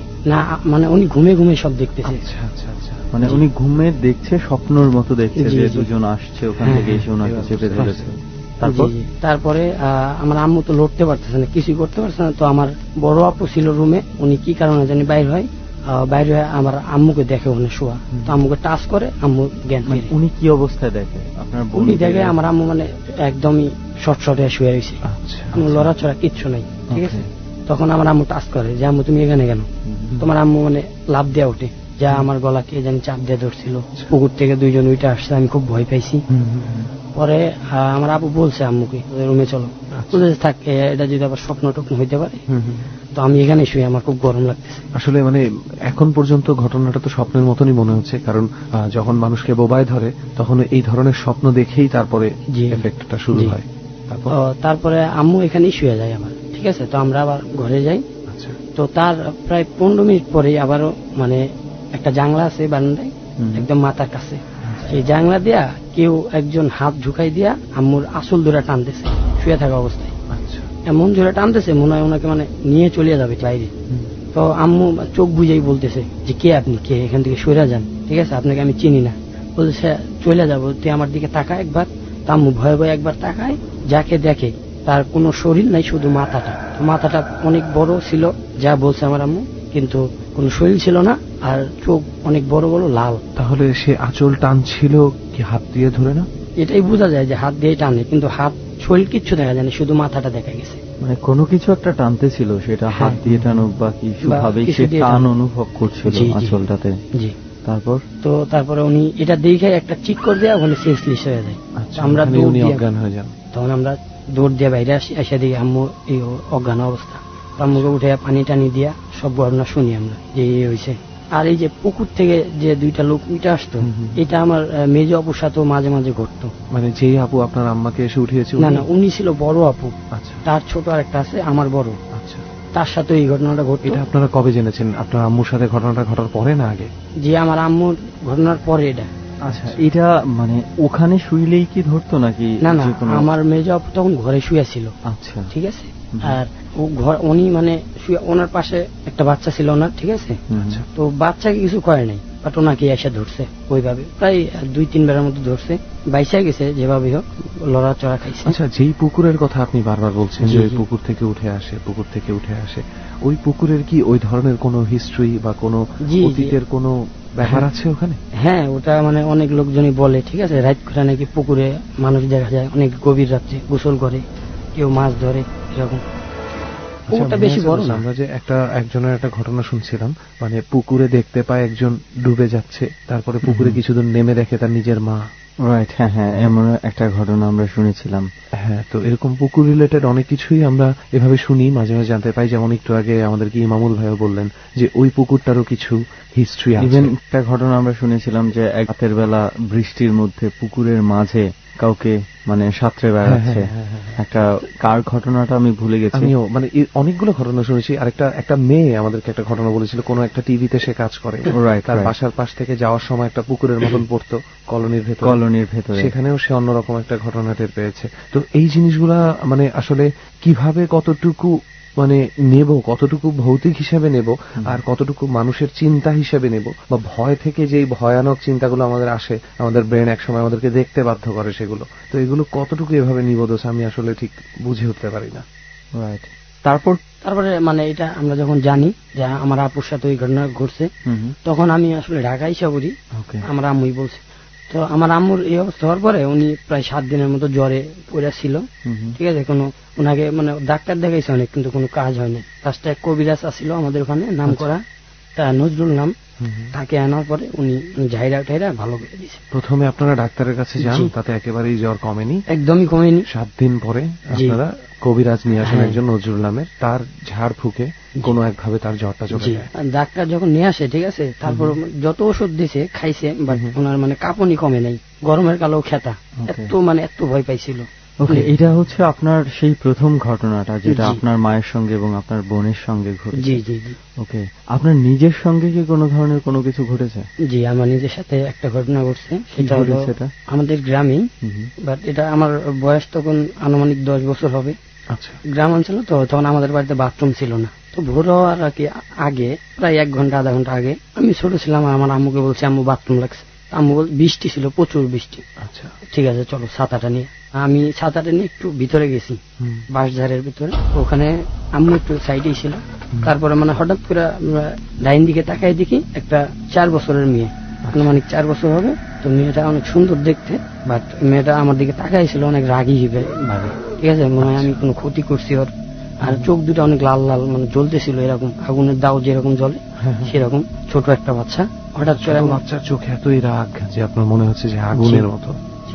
আচ্ছা, তখন মানে পরে কাইটে দিছে, ঠিক আছে, কাঁদতেছে মানে আস্তে আস্তে। তখন আমি মানে সাহস করে জিগাই যে কে তুমি, তো কোনো অ্যান্সার দেয় না। তখন আমি মানে খুবই ভয় পাই। ওখান থেকে আমি দৌড় দিয়ে পালায় যায়, পরে সেন্সলেস হয়ে যায়, জ্ঞান ছিল না। কিন্তু আপনি ভয় পেলেন কেন বাচ্চাটাকে দেখে? অস্বাভাবিক লাগছে বাচ্চাটাকে, একটা সাধারণ বাচ্চা যেরকম সেরকম বাচ্চাটা না। কিন্তু তার মধ্যে কোনো অস্বাভাবিক চেহারা ছিল না, কিন্তু তার চোখের দৃষ্টিতে কিছু একটা ছিল যেটা অস্বাভাবিক। তার মধ্যে এত মানে এতটুকু বাচ্চা এত রাতে ওখানে কিভাবে আসবে, কিসের জন্য? আমি মাঝে মাঝে মানুষকে এটাই বলি যে ভয়ঙ্কর কোনো রূপ দেখতে হয় না ভয় পেতে হলে, মাঝে মাঝে সময়টা ভয়ঙ্কর হলেই হয়। তারপরে আমি আমারও জ্বর হয়েছিল তখন। তো জ্বরের পরে আমি এটা ডাক্তার দেখানোর পর আমার এটা ভালো হয়ে গেছিল। তো আমি যখন রুমে ঘুমাইতাম রাত কইরা, তখন সেই মেয়েটাকে দেখতে পারতাম। হঠাৎ করে সেই বাচ্চা মেয়েটা? জি, সেই বাচ্চা মেয়েটা। আচ্ছা, আপনি কোনোভাবেই মানে চিনতে পেরেছেন বা বাচ্চাটার চেহারা? না, বাচ্চাটাকে মানে এর আগে কোথাও দেখছি নাকি এরকম আমার মানে কোনো কিছুই মনে হয় না। বাট যেটাকে দেখছিলাম সেই বৃষ্টির দিনে, ওটা সেম আমার পরের দিন সেম জানলায়। হঠাৎ করে কি কারণে জানি ঘুম ভেঙে গেছে মাঝরাতে, সরাসরি চায় দিয়ে জানলা সেই মেয়েটা কাঁদতেছে সেইভাবে, সেই ড্রেসই, কিন্তু চোখ লাল, চোখ জ্বলতেছে জানলায় একদম এভাবে হাত দিয়ে। এরকম প্রায় 3-4 দিন হয়েছে আমার সাথে একই মেয়ে। তারপরে কবিরাজ দেখে একটা তাবিজ দিয়ে দিছিল বলে, তার কিছুদিন পরে এটা ভালো হয়ে গেছে। ওকে, এটা হচ্ছে আপনার নিজের সাথেই ঘটেছে? একদম আমার ফার্স্ট নিজের সাথে যেটা ঘটছে। আর কোনো কিছু কি ঘটেছে? জি, আর একটা ঘটনা আছে আমার সাথে। সেটা হলো যে গত 22 রোজায়। আচ্ছা, এটা ঘটছে হলো আমাদের সাভার এলাকায় সাহেবিতি। আমি আর আমার একটা ফ্রেন্ড, আমার ফ্রেন্ড আবার ব্যবসা করে, তো সো ও আবার একটু রাত হয়ে আসতে, তো আমাকে বলছিল যে আজকে একটু আমার বাসায় যাবো। ওই ঠিক আছে চল। আমরা 11টার দিকে বাইরে হয়েছি, ওর আব্বু দোকানে গেছে, ওর আব্বুকে রাইখে আমরা বাইরে হয়েছি ওর বাসায় যাবো। তোর বাসাটা আর কি রাস্তার থেকে একটু ভিতরে গলি, ছোট্ট একটা গলি, তো গলির শেষ মাথায় ওর বাসাটা। ওর বাসার মানে এই গলিটা ক্রস হয়ে ওর বাসার সইছে আরেকটা নতুন একটা বিল্ডিং করতেছিল 9 তলা। তো আমরা ওখানে যাওয়ার পরে মানে সে আমার ফ্রেন্ডের বাবার কণ্ঠ পাই, যেমন কেউ হয়তো মারছে ওনাকে, মারামারি করতেছে, উনি ঝগড়া করছে এরকম কারোর সাথে। আমরা কণ্ঠটা পাইয়া দৌড় দেওয়া উপরে উঠি। সেই বিল্ডিংটা কি মানে নির্মাণাধীন ছিল, আন্ডার কনস্ট্রাকশনে ছিল? জি জি জি। আর আশেপাশে কোনো উঁচু কোনো বিল্ডিং ছিল না। ওদের বাসাটাই 2 তলা ছিল। তার আশেপাশে মানে 9 তলা উঠলে সব দেখা যায় ওই এলাকা। আর যে বিল্ডিংটা ছিল ওখানে আগে ডাস্টবিন ছিল আর কি, জঙ্গল টঙ্গল ছিল। তো যখন আমরা দৌড় দিয়ে উঠি, ওইটা 9 তলায়, ঠিক 9 তলায় যাই, দিয়ে কিছুই নাই। তখন আমরা এটা নর্মালি নেই। পরে আমরা পুরো বিল্ডিংটা আবার দেখি চেক করে, কিচ্ছু পাইনি। আবার নেমে গেছে। যখন নামছি আমি হাঁটা ধরছি, তখন আবারও মানে আমাদেরকে ডাকতেছে ওর বাবা। আপনার বন্ধুর বাবার কণ্ঠে? হ্যাঁ, আগে তো মানে ঝগড়া করতেছিল এবং আপনারা দুইজনই শুনতে পাচ্ছেন? এখন আমরা দুইজনই শুনতে পারতেছি। তো এবার যে ডাকতেছে, দুইজনকে ডাকছে যে আমাকে বাঁচাও বাঁচাও, মাইরা ফেলাইলো। তো আমরা তখন একদম সিরিয়াসলি নিয়ে ব্যাপারটা উঠছি, দৌড় দেওয়া ওইটা, তাও দেখি কিচ্ছু নেই। পুরো 9 তলার মধ্যে কোথাও? পুরো 9 তলার মধ্যে কিচ্ছু নাই। আর রাত প্রায় 11:30টার মতো বাজে গেছে। আপনারা কি বিল্ডিংটা পেছনে চেক করেছিলেন? বিল্ডিংটা তো পুরো ফাঁকা, মানে ইট দিয়ে গাঁথবে ওরকম কোনো সিস্টেম ছিল না। জাস্ট মানে শুধু খাড়া করাই রাখছে। মানে তাকালেই দেখা যাচ্ছে সব দিক, আলাদা করে পেছনে গিয়ে দেখার কিছু না না। আর উপর থেকে যদি নিচে দেখেন, সিঁড়ির সাইড দেয়, তাহলে দেখা যায় নিচে কি আছে, সব দেখা যায়। তারপরে আপনারা কি করলেন? তারপরে ওখানে আমার সে বন্ধুটা একটু সাহসী ছিল, সে বলতেছে যে এটা কি হচ্ছে আমাদের সাথে, আমরা একটু এখানে বসি, কয়েক মিনিট একটু বসে ব্যাপারটা দেখি। আমি আবার এগুলোকে খুব বিশ্বাস করি ভাইয়া, আমার ভয়ও লাগে এগুলোকে। তো ও একটু সাহসী ছিল, ওর সাথে আমরা বসছি। বসার পরে কিছুক্ষণ পরে স্মোকিং এর অভ্যাস, স্মোকিং করি। তারপরে 12টা বাজে। তো আমি বলতেছি কিছুই তো নাই, চল নাইমা যাই। এটা হয়তো আমাদের মনের ভুল হইতে পারে, অন্য কিছু শুনছি। ওর বাবাকে যে আমরা দোকানে রাইখে আসছি এই খেয়ালটা আমাদের ছিল না, ওর বাবাকে রাইখে আসছি দোকানে। তারপরে আমরা যখন নামতে যাব তখন মানে বাম সাইড থেকে একদম কাছের থেকে একটা মানে হাড়ি ফাদিল ফালাইলে যেরকম আওয়াজ, সেরকম আওয়াজ হচ্ছে। দাম করে ফালাই দিল 3-4টা হাড়ি ফাদিল। তখন আমরা একটু মানে ঘাবড়াই যাই, কি ব্যাপার, হাড়ি ফাদিলের আওয়াজ কোথা থেকে আসে। আর রাস্তাটা তো কিছু দেখতে পাচ্ছেন না, কিচ্ছু দেখতে পারতেছি না। আর রাস্তাটাও অনেক দূরে, ঠিক আছে, যেহেতু গলির শেষ মাথায় বাড়ি, রাস্তার থেকেও কেউ ফালাইলে এত দূর আসবে না সাউন্ড। তখন আবার মনে চারো সাইড থেকে বিভিন্ন রকমের আওয়াজ, কাঁদতেছে কেউ, বা একজন একজনকে মারতেছে, কেউ কথা বলতেছে, কেউ বাইরে হাড়ি পাতিল ভাঙতেছে, এরকম আওয়াজ দুজনেই শুনতে পাচ্ছে, দুইজনে একদম ক্লিয়ারলি। হঠাৎ করে একদম আমাদের সামনে ঝুমুর পরে আসলে যেরকম একটা শব্দ হয় না, হাঁটলে মানুষ ঝুমুর পরে, সেম ওরকম শব্দ। কেউ মনে হয় ঝুমুর পরে আমাদের সামনে দিয়ে হাঁটতেছে। তখন আমরা মানে ভয় পেয়ে যাই একদম, ঠিক আছে। আমরা কি করবো, কোনো সেন্স ছিল না। আমরা নামার জন্য তৈরি হই। তো যখন নামবো, যে 9 তলার 7টা আছে না, 10 তলা ফ্লোর, সেইখান থেকে একটা কুকুর নাইমে আসতেছে, ঠিক আছে। কুকুরটাকে দিকে একদমই ভয় পেয়ে গেছি, যে এত রাত্রে এখানে কুকুর কিসের জন্য আসবে, মানে 9 তলায় কিসের জন্য কুকুর আসবে। তো এটা আমরা মানে অন্য কিছু মনে করে কুকুরটাকে সাইড দিছি, সাইড দিয়ে দাঁড়াইছি এক সাইডে। কুকুরটা নামছে ভালো মতো, নাইমা আমাদের সই দাঁড়াইয়া আমাদের দিকে ঘাটটা ব্যাখ্যা করে প্রায় 1.5 মিনিটের মতো দাঁড়াইছিল একইভাবে। আমরাও হ্যাঁ আমাদের দিকে তাকাইছিল, কিন্তু অস্বাভাবিক কিছু দেখি নাই, সাধারণ কুত্তার মতোই দেখছি। তখন আমরা একদমই ভয় পেয়ে যাবে। তখন কুত্তাটা আস্তে করে জায়গা 9 তলা সিঁড়িতে নামতে নামতে আর দেখি না আমরা, ঠিক আছে। পরে আমরা আস্তে আস্তে যখন নামি 8 তলা নামছি, ঠিক আছে। 8 তলা নামার পরে 7 তলা নামবো, তখন পিছন থেকে একজন বলতেছে, তোদেরকে নামতে দেবো না, তোরা জানিস না এখানে আসা যায় না, তোদেরকে তো মাইরা ফেলাবো। এই কথা। আমরা কিন্তু কিচ্ছু দেখতেছি না, বাট শুধু শব্দ শুনতেছি। তখন আমাদের একদম কলজা কাঁপতেছিল যে আমরা মরে যাবো মনে হয় আজকে, বা ফালাই দিবে আমাদের। আর তো কিছুই তো নাই সাইডে, সিঁড়ি দিয়ে যে এইগুলা দেয় ওগুলো না, কিচ্ছু নেই, শুধু সিঁড়িটাই আছে। তাও সিঁড়ি দিয়ে যে নামবো, ওই দিক দিয়ে আবার অনেক নিচা তো ফাঁকা, যদি একটু দৌড় দেই, যদি মানে ব্যালেন্স না রাখতে পারলে ওই দিক দিয়ে পড়ে যাবো, এই অবস্থা। আমরা তাও মানে কষ্ট করে নামি, ঠিক আছে, ওই সিঁড়িটা বইসা নামি। আমার পরে মানে প্রত্যেক তলায় একটা একটা করে আমরা শব্দ শুনতেছি। 7 তলায় নামি, আরেকজনের শব্দ, কাইটটা ফেলা দিল, কয় আমার মাইরা ফেলাইলো, আমার বাসা, ঠিক আছে, এরকম ধরনের আওয়াজ বিভিন্ন রকম, মানে খুবই ভয়ঙ্কর ভাবে। তখন আমরা একদমই ভয় পেয়ে যাই। জাস্ট আমরা যখন আবার 1 তলায় নেমে যাবো, তখন ঠিক পিছন থেকে একটা মহিলার কণ্ঠ বলতেছে, আমাদের তোদেরকে তো বারণ করছি নামতে, কিন্তু আজকের মতো তো বাইসে গেলি, পরবর্তীতে আসলে আর বাঁচতে পারবি না। এই কথা পর আমরা নিচে নাইমা একদম ওর বাসায় যাই। আমার বাসায় আর আমি ব্যাক করি না, ওর বাসায় একদম সামনে যাই। এটা ছিল আমার ঘটনা। ওকে, এই ছিল আপনার টোটাল ঘটনা। মোটামুটি আমরা ওনার কাছ থেকে 3টা ঘটনা পেলাম। যে ঘটনাটা যেটা আমরা শুনলাম, এক এক ফ্লোরে উনি এক এক রকম শব্দ পাচ্ছিলেন। হ্যাঁ, এই ব্যাপারটা চিন্তা কর, মানে এই জিনিসটা কিন্তু খুব বেশি ভয়ঙ্কর দোষ। মানে আমি জানি না কখনো ফেস করেছিস কিনা, আমি অনেক ছোটবেলায় মানে 11-12 বছর যখন বয়স, তখন একদিন হঠাৎ শুনতে পাচ্ছিলাম যে আমাদের পাশের বাড়িতে কেউ হয়তো কাউকে মানে কারোর উপরে রেগে গিয়ে প্রচন্ড মারামারি করছে। হ্যাঁ, তো ওই শব্দগুলো আমার এখনো মানে কেমন যেন কানে ভাসে, একটা আতঙ্ক সৃষ্টি করে। তো ওনারা দুইজন এই ধরনের শব্দগুলো পাচ্ছে, কেউ কাউকে কেটে ফেলছে, কেউ কারোর সাথে রাগ করছে, খুব মারামারি চলছে, বা কেউ কান্না করছে, তাদেরকে কিন্তু 100% ডিস্টার্বড করে দিয়েছে এনভায়রনমেন্টটা। হ্যাঁ, ইমামুল ভাই কিছু একটা বলতে চাচ্ছি। আরেকটা ঘটনা বলতে চাচ্ছিলাম কি, আমরা যে বাসায় থাকি সাভারে, তো সেই বাসায় আরেকজন লোক থাকে, ওনাকে আমরা দর্জি বলে ডাকি, টেলার্স এর কাজ করে। তো আমাদের বাসাটা আর কি একটু ভয়ঙ্কর টাইপের, অনেক আগের বাড়ি। এটা আসলে সে আঙ্কেলের কাছ থেকে শুনছি আমি। বাড়িটা যখন তৈরি করে, তো সে বাড়ির বাথরুমটা যখন আর কি বানায়, তখন একটা বৃদ্ধ লোক নাকি বাথরুমের ছাদের থেকে পড়ে যায়, ওনার চোখ একটা উইটা যায়, ঠিক আছে, কিছু একটাতে লাগে চোখ উইটা যায়, তো ওখানে মারা যায় লোকটা। তারপরে ওনার চোখটা খুঁজে পাওয়া যায় নাই, বাট ওনাকে মাটি দিয়েছে অন্য জায়গায় নিয়ে। তো এই বাথরুমে অনেক কিছু আর কি ফিল করে সবাই, আমাদের বাড়ির মোটামুটি সবাই গেলে ফিল, কিন্তু আমি কোনোদিন পাই নাই। বাট আজ এই ঘটনাটা বলতে চাচ্ছিলাম যে দর্জি কাকা, ঠিক আছে, আমার বড় ভাই, আমার ফার্স্ট যেটা বড় ভাই, উনি থাকে একদম কর্নার রুমে। তো ওনার রুমের গেটের সামনেই একটা পেয়ারা গাছ আছে। ওনার পেয়ারা গাছটা বড় ভাইয়ার একদম রুমের ছাদে চলে গেছে। তখন বড় ভাই একটা মেয়ে আছে, প্রায় 3 বছরের মতো বয়স হবে। দর্জি কাকা অনেক রাত করে বাসায় আসে, যেহেতু ওর দোকান আছে ওনার। তো তো উনি একদিন 2টার দিকে আসতেছিল নাকি বাসায়। তো বাসায় আসার পরে উনি রুমে গেছে, ফার্স্টে কিছু দেখা নেই। রুমে যাওয়ার পরে আবার যখন হাত মুখ ধোয়ার জন্য কলপারে আসে, কলপের থেকে যখন যায় ওনার রুমে, মানে পেয়ারা গাছটা ক্রস করে যাইতে হবে।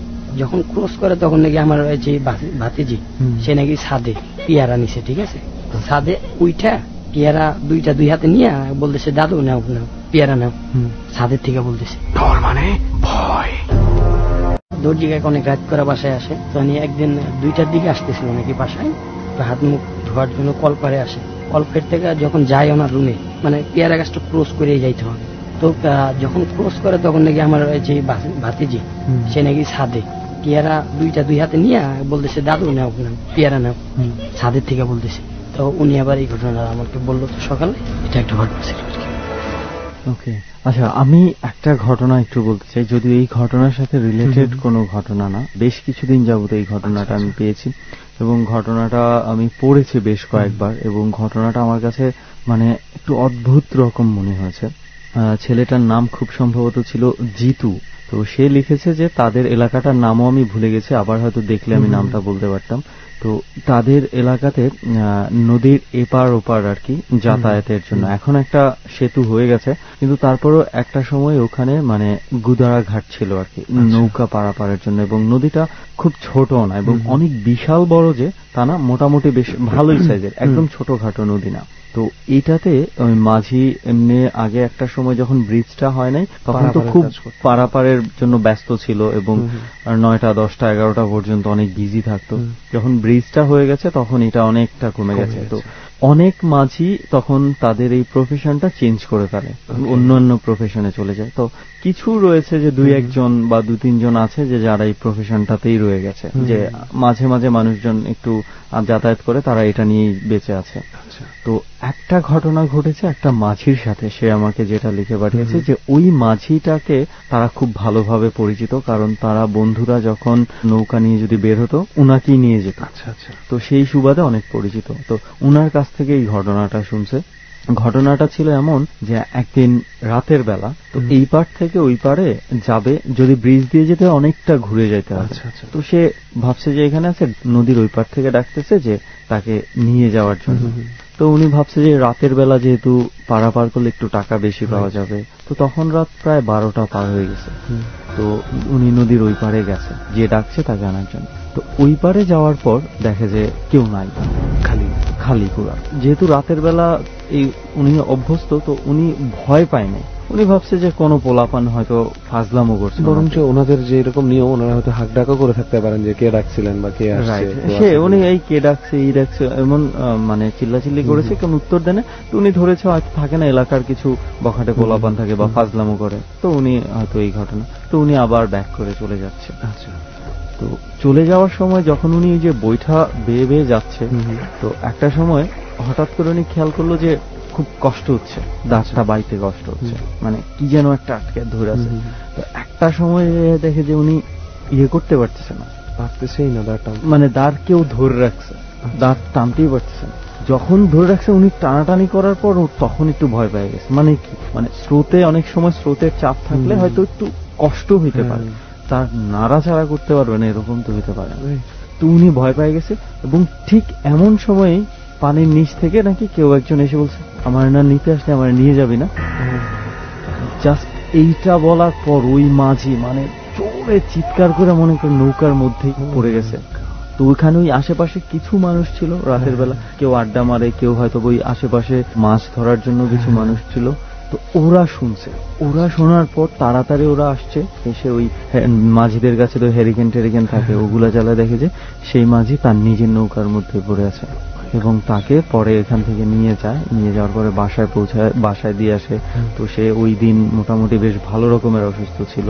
তো পরে যখন অনেক ইয়ে করার পর সে সুস্থ হয়, তখন তার কাছ থেকে এই ঘটনাটা সে শুনতে পায়। এই মাঝি এর পর থেকে রাতের বেলা নৌকা বেয়া ছেড়ে দিয়েছে, যেহেতু তার জীবিকা সে দিনের বেলা বায় আজানের আগ পর্যন্ত। যখনই আলোটা ডুবে যায় তখন আর সে এই নৌকা পারাপারের কাজটা রাতের বেলা আর কারো ডাকে তিনি সাড়া দেন না। খুবই স্বাভাবিক যে ঘটনা শুনেলি, মাই গড। যাই হোক, ইমামুল ভাইকেও ধন্যবাদ ঘটনা আপনি আমাদের সাথে শেয়ার করেছেন। আশা করবো এমনটা আপনার সাথে আর ঘটবে না, বাট যদি ঘটে তাহলে অবশ্যই ডরে শেয়ার করা হবে। জি ঠিক আছে। ডর চলছে এবং সেই সঙ্গে সুমন আর রেহান তো আছি, আর পুরো একটা গ্রুপ আজকে আমাদের সঙ্গে আছে, আর একের পর এক ঘটনা শুনিয়ে যাচ্ছে। আই হোপ যে যারা শুনছেন ঘটনাগুলো, আমরা এখানে যারা আছি সবার কাছে ঘটনাগুলো যে ভালো লাগছে অ্যাটলিস্ট আমরা সবার চোখ মুখ দেখেই বুঝতে পারছি, এবং যারা রেডিওতে শুনছে আই হোপ যে তাদেরও ঘটনাগুলো ভালো লাগছে। তো যাই হোক, আর কথা না বাড়িয়ে আরো একজন আছে, ওনার কাছেই চলে যাই। প্রথমে একটু পরিচয়টা একটু তার কাছেই জেনে নিই। ভাই, আপনার নামটা? আমার নাম মোহাম্মদ সোহাগ। মোহাম্মদ সোহাগ, জি। কোথায় থাকেন আপনি? রামপুরাতে থাকি। রামপুরাতে থাকেন।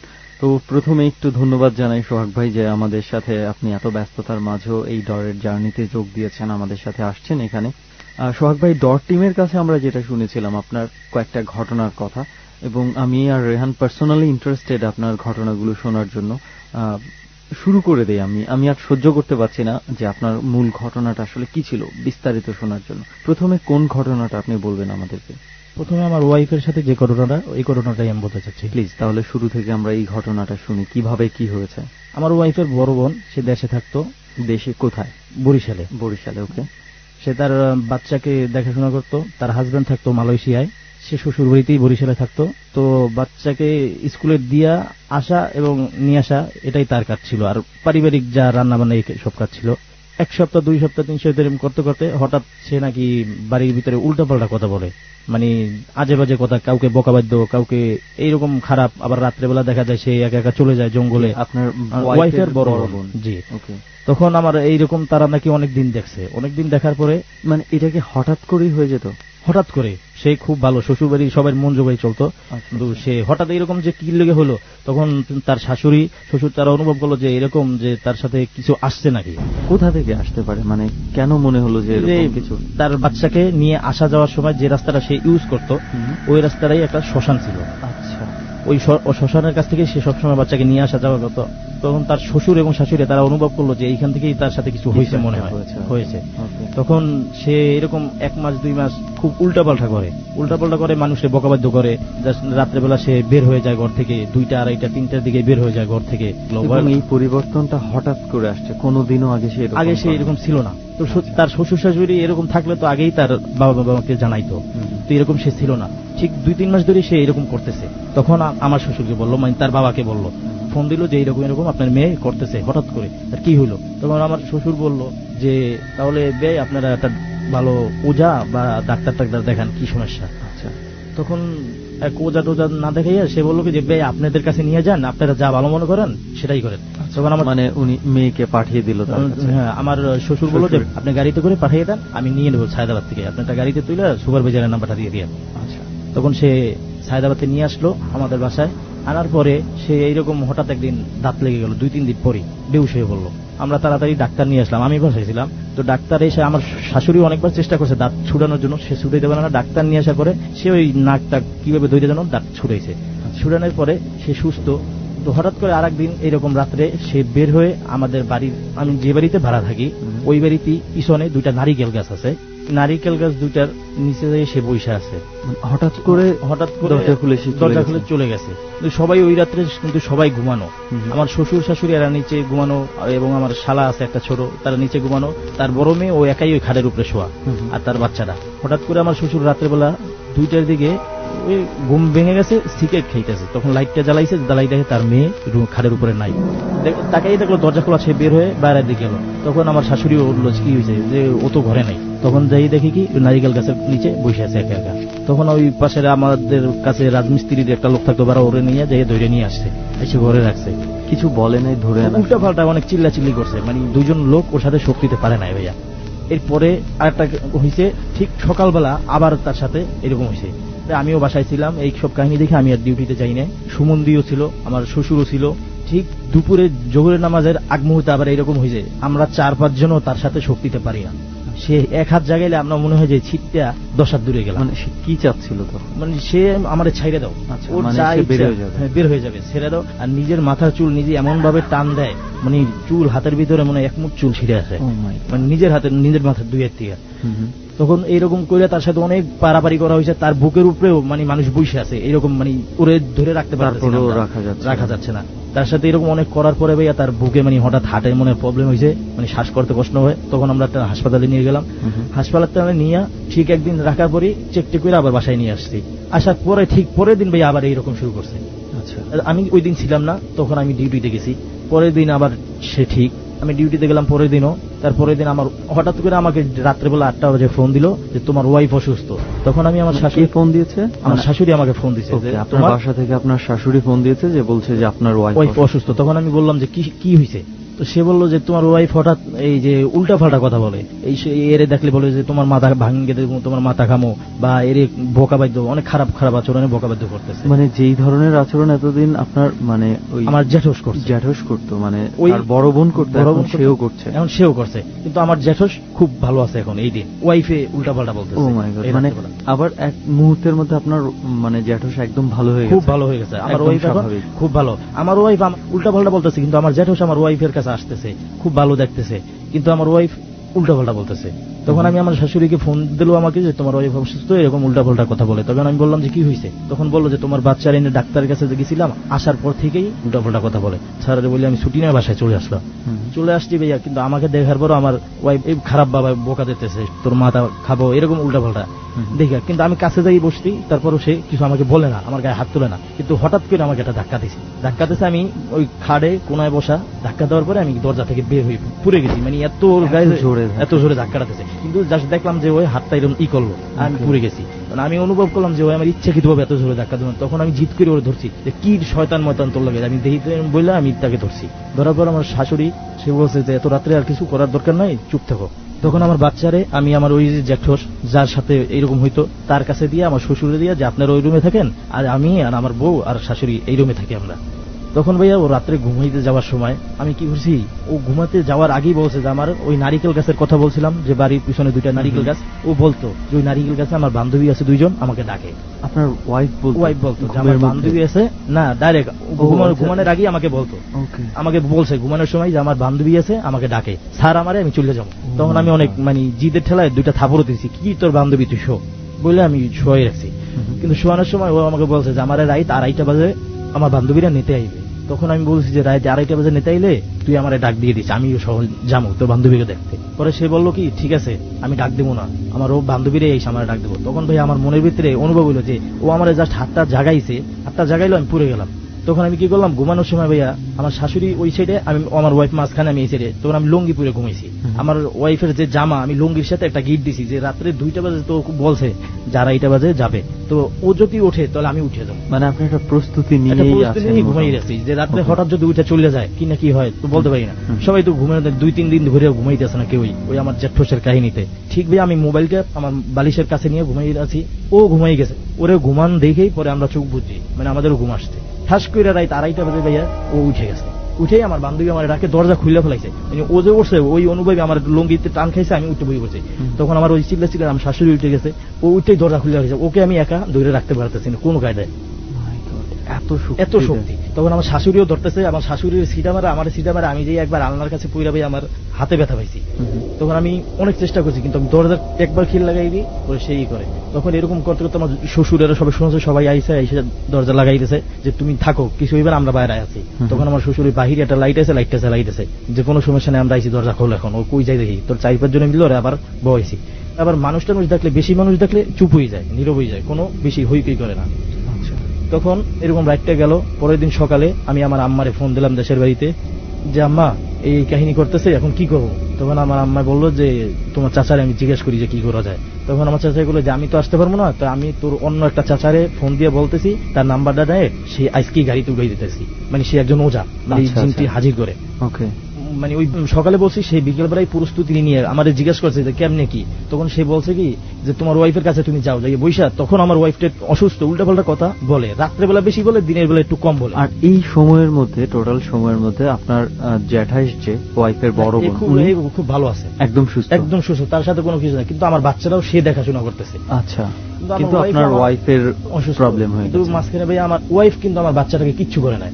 সেই বাচ্চাটার উপরে তার মায়া আছে, দুধ খাওয়ায়, তার খুব মায়া আছে, কিন্তু বাচ্চা না থাকলেও আবার তার মাথা গরম হয়ে যায়। একটু পরপর নিয়ে আমার জ্যাঠুসি যাই আবার তাকে বাচ্চা দেখাই নিয়ে আসে। আচ্ছা, তখন আমি আমার ওই আম্মাকে যে বললাম ওজার কথা, ওই ওজাকে পাঠাই গেছে। পরের দিন সকালে সে এসে ঢাকা পড়ছে আমার কাছে। নিয়ে যাওয়ার পর ওজা যখন আমার বাড়ির ভিতরে মানে গেটের ভিতরে একটা পাড়া দিয়েছে, আমার ওয়াইফ নাকি শোয়া ছিল, আমি তো আর ভিতরে দেখি না কি অবস্থায় আছে, আমি তো ওজাকে নিয়ে আসতে গেছি।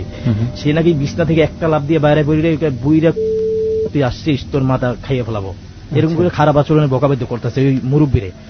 তখন মুরব্বী বলছে যে আমার দেখে তো তুই এখন চেতপি, এখন এইসব কথা হচ্ছে। তখন আমার ওয়াইফ আমার রুমে, যে রুমে আমি থাকি ওই রুমে, তখন আমি ওজাটাকে কি করলাম, আমার শ্বশুরের রুমে ঢুকাইলাম যে আপনি এই রুমে বসেন। তখন ওই রুমে বসে আমার ওয়াইফ ওই রুমে উল্টা পাল্টা বকতেছে, এই মুরব্বীর যে ওজা তাকে উল্টা পাল্টা বকতেছে। আমি কই কাকা আপনি এটা কিছু করেন, এরকম বকাবাদ্য তো ভালো লাগে না। তখন সে বললো ও করবই, এখন আমারে দেখছেন অনেক চিল্লাইব, কিচ্ছু করার দরকার নেই, আমি রাত্রেবেলা এদের আসর করবো, হাজির করবো। তখন ওই মুরব্বী বললো কি যে রুমে তুমি আর তোমার ওয়াইফ যে রুমে থাকো ওই রুমটা খালি করে দাও, মানে জাস্ট আলনা টালনা যা দুটিয়ে যা আছে পুরো সব বাইর করে ফেলাও, খাটটা থাক, এটা সোনার রূপা পানি দিয়ে তুমি ধুয়ে দাও, আমি এইখানে থাকবো, এখানেই ঘুমাবো। আমি বললাম আচ্ছা ঠিক আছে। তখন আমার রাত্রেবেলা আমার শ্বশুর, আমার শাশুড়ি, আমার জ্যাঠস মিললেই আমার ওয়াইফকে এই রুমে নিয়ে আসলো। আমি মুরব্বীরে একটা জায়নামাজ দিয়া ওই রুমে মানে নতুন বিছনা চাদর টাদর দিয়া তাকে দিছি যে আপনি এখানে থাকেন। সে দেখলাম ওই তাবিজ টাবিজ করতেছে শুয়ে শুয়ে। সে বলছে যে এখন তো দিন, এখন তো কিছু করা যাবে না, রাইত হোক, আমি রাত 12টার সময় এটা আসর বসাবো। তখন আমার বললো যে কারা গান পারে এদের 2 জন লোক ডাক দিও, আমার সাথে যেন কাজ করে, শক্তিশালী একটু ভালো হয়। ঠিক আছে কাকা। তখন আমি আমার পাশের ড্রাইভার ছিল আরো 2-3টা ভাই, ও বললাম যে তোরা আইস। তারা আসলো 11টা সাড়ে 11টার দিকে ভাই এই কাহিনী। তবলা বাজানোর জন্য ওই যে ভাতের আছে এইগুলি দিয়া খুব সুন্দর সে গান বাজাই হাজির করে। তখন এই চক দিয়ে গোল করে ডাক দিল, ওই চকের দাগের উপরেই ওই যে মানুষের মরা মানুষের যে হাড্ডি থাকে না, ওই হাড্ডি নিয়ে আসছে সে সাথে কইরা, যা যা লাগবো যাবতীয় সব নিয়ে আসছে। ওই হাড্ডি পুইরা দেখলাম একটা কয়লার মতো দাগ দিল। ওই মাঝখানটায় আমার ওয়াইফকে বসাইলো। ওয়াইফকে বসানোর পরে ওই গানের মারফতি অনেক ডাকাডাকি করলো। দেখতেছে আমার ওয়াইফ ওই একটা কাগজ দিয়েছে হাতে, সে ওইটার দিক ঠিক এক নজরে তাকাই আছে। আর ওই কাগজটা যখন উড়ে গেছে তখনই দেখলাম আমার ওয়াইফ চিৎকার শুরু করছে, এই আমার ছাইরে দে ছাইরে দে। তখন আলোকিত না, লাইট আছে না অন্ধকার, ঘর তখন অন্ধকার করিতেছে। কিন্তু সব মানুষরে ওই ওজাই বলেছে যে আপনারা ঘরের ভিতরে দরজা লাগাই বসে থাকেন, দরজা খোলার দরকার নাই, বা এটা একটু অন্ধকার থাক। তখন কি করলো, আমার দরজাও লাগাই দিলাম। আমরা 27 জন ওইটার ভিতরে, যেমন আমার শালা, আমার সুমন্দি, আমার শ্বশুর, এরা সবাই আমার ওই ঘরের ভিতরেই দেখতেছি কিভাবে কি করতেছে। হঠাৎ কাগজটা উঠে গেল আর চিৎকার করলো যে আমার ছাইরে দে আমার ছাইরে দে। এই মুরব্বীর অনেক বকাবাদ্য করতেছে। তো মুরব্বী বলতেছে যে তুই আগে গেলি না। তখন অনেক চিৎকারের পরে আমার ওই ওয়াইফ মানে চুল টুল নিজের হাত দিয়ে এরকম ছিঁড়ে, মানে চুল ভাইয়া অনেক বড় বড় চুল ছিঁড়ে ফেলাইছে অনেকগুলা। চুল ছিঁড়ার পরে আমার শ্বশুর বলতেছে আপনি কিছু একটা করেন, ওর তো মাথার চুল সবই উড়াই ফেলাইবে। তখন সে কি করলো, আর ওরটা বড় হাড্ডি বাই করলো, হাড্ডি দিয়ে ওর মাথায় 2টা এরকম টাক দিল। বললো যে তুই ওরে এত কষ্ট দাস কিসের জন্য, তুই আমার সাথে বোঝাপড়া কর, ওর সাথে বাচ্চা মেয়েটার লগে তুই কিসের জন্য এত অত্যাচার করস, ওর মাথার চুলগুলো কি লেগে ফেলাস, তুই আমার সাথে কিছু কর। কিন্তু ওরে যে দাগটা দিয়েছে ওই দাগের বাহিরে হইতে পারতেছে না, ওই দাগের ভিতরেই সে বসে আছে। তখন আমার ও নিজের হাত এত জোরে জোরে নিজে থাবড় দিল মাটিতে, ভাইয়া মনে হয়ে যাচ্ছে যে হাত ফাইটা রক্ত বেরিয়ে হয়ে যাবো, এত জোরে থাবড় দিতেছে দাগের ভিতরেই। কিন্তু ওই দাগের বাহির হইতে পারবো না, ওকে তো আটকাই ফেলাইছে ওরা। তারপর তো সে ওই হাতের তালু দিয়া রক্ত নিয়ে মাথায় সিঁদুর দিতেছে, বলতেছে যে আমি যাব না, যত চেষ্টা করোস আমাকে পাঠাইতে পারবি না, আমার ওরে খুব ভালো লাগছে, আমার বান্ধবী, ওর সাথে আমি থাকবো। তখন ওই মুরব্বী চাচা সে বলতেছে যে তোকে যেতেই হবে, কি হলে যাবি, তোকে যেতেই হবে, তোকে পাঠানোর জন্যই আমি আসছি। তখন বলল যে না আমি যাব না। তখন ওই চাচা অনেক মানে ইটি পড়তেছে, ওনাদের কি মন্ত্র টন্ত্র পড়তেছে। তখন ও খারাই গেল, ঠাস করে হঠাৎ করে সে খারাই গেছে। খারাই যাওয়ার পরে আমার মানে উপরে যে টিনের কাছে একটা পলি ছিল, ওই তারটার পাশে রাখছি পলি দিয়া, ওইটা টান দিয়া সেও উল্টা পাল্টা মন্ত্র পড়ে, মানে ওয়াইফ সেও এরকম মন্ত্র পড়ে পড়ে পলির ভিতরে প্যাঁচ মারে, গিট্টু দেয়। তখন গিট্টু দেয় আর ওই ওজায় কি যেন কেমন যেন নিজেই ভয় পায়। ওজায় নিজেই অনুভব করতেছে যে আমারে কেউ কিছু করতেছে।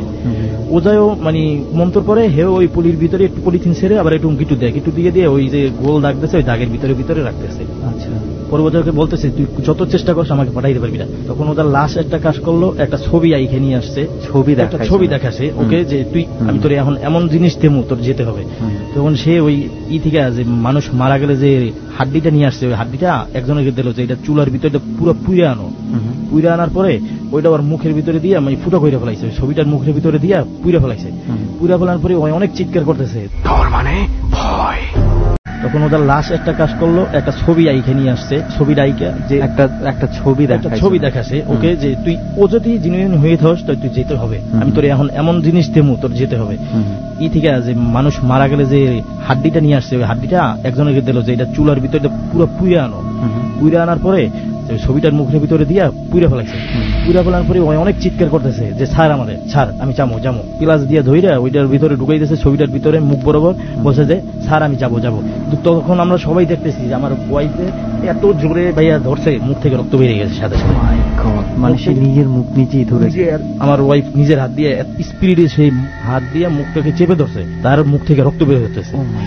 তখন মানে আমার শ্বশুরও বললো যে ওকে ধরি। আমার শ্বশুরকে ওই যে ওজা সে একটা দিল, ধাক্কা দিল, আপনি কি এখানে নিজে ওজাগিরি করেন না আমাকে আনছেন, আপনি ধরেন কেন, মুখ দিয়ে ওর রক্ত বের হোক, কারণ সে তো বাবা, সে সহ্য করতে পারেন। তখন আমার শ্বশুর মানে এত ঘামাইতে আছে এইসব দেখা, ওর কষ্ট দেখে আমিও কেঁদে দিতেছি, আবার সুমন্দি তিনজন আমরা কাঁদতেছি ভিতরে যে এরকম কষ্ট কি লিগে করতেছে। এত স্পিডে যে মুখটা চেপে ধরতে, মুখটা একটুখানি হয়ে গেছে আর মুখটা পুরো রক্তে ভরে যেতে আছে। তখন ওজাই বলল যে তুই ওরে কষ্ট দিস না, তোর যত যা করা লাগে আমার সাথে কর। তখন ওজারে বলল যে ঠিক আছে আমি ওরে ছাইরা চইলা যাবো, তুই আমাকে 4টা মুরগি দে। তো বললো যে তুই হঠাৎ করে মুরগি চাস, মুরগি আমি এই রাতে কই পাবো? বললো যে যেটা থেকে পাস আন। তখন আমার শ্বশুরের বাহিরে ছিল, সে পাশের এক দোকানদার ছিল, এরা তো সব বাড়ির বাইরে শুনতেছে যে হাজির করতেছে। আমার শ্বশুর টাকা বাইর করে দিল যে তোমরা যাইয়ে 4টা মুরগি আনো, কিন্তু মুরগির কোনো নাম বলে নাই, কি মুরগি বা কি মুরগি। এখন ওই লোক যাইয়ে দেশি মুরগি নিয়ে আসছে 4টা ছোট ছোট বাচ্চা।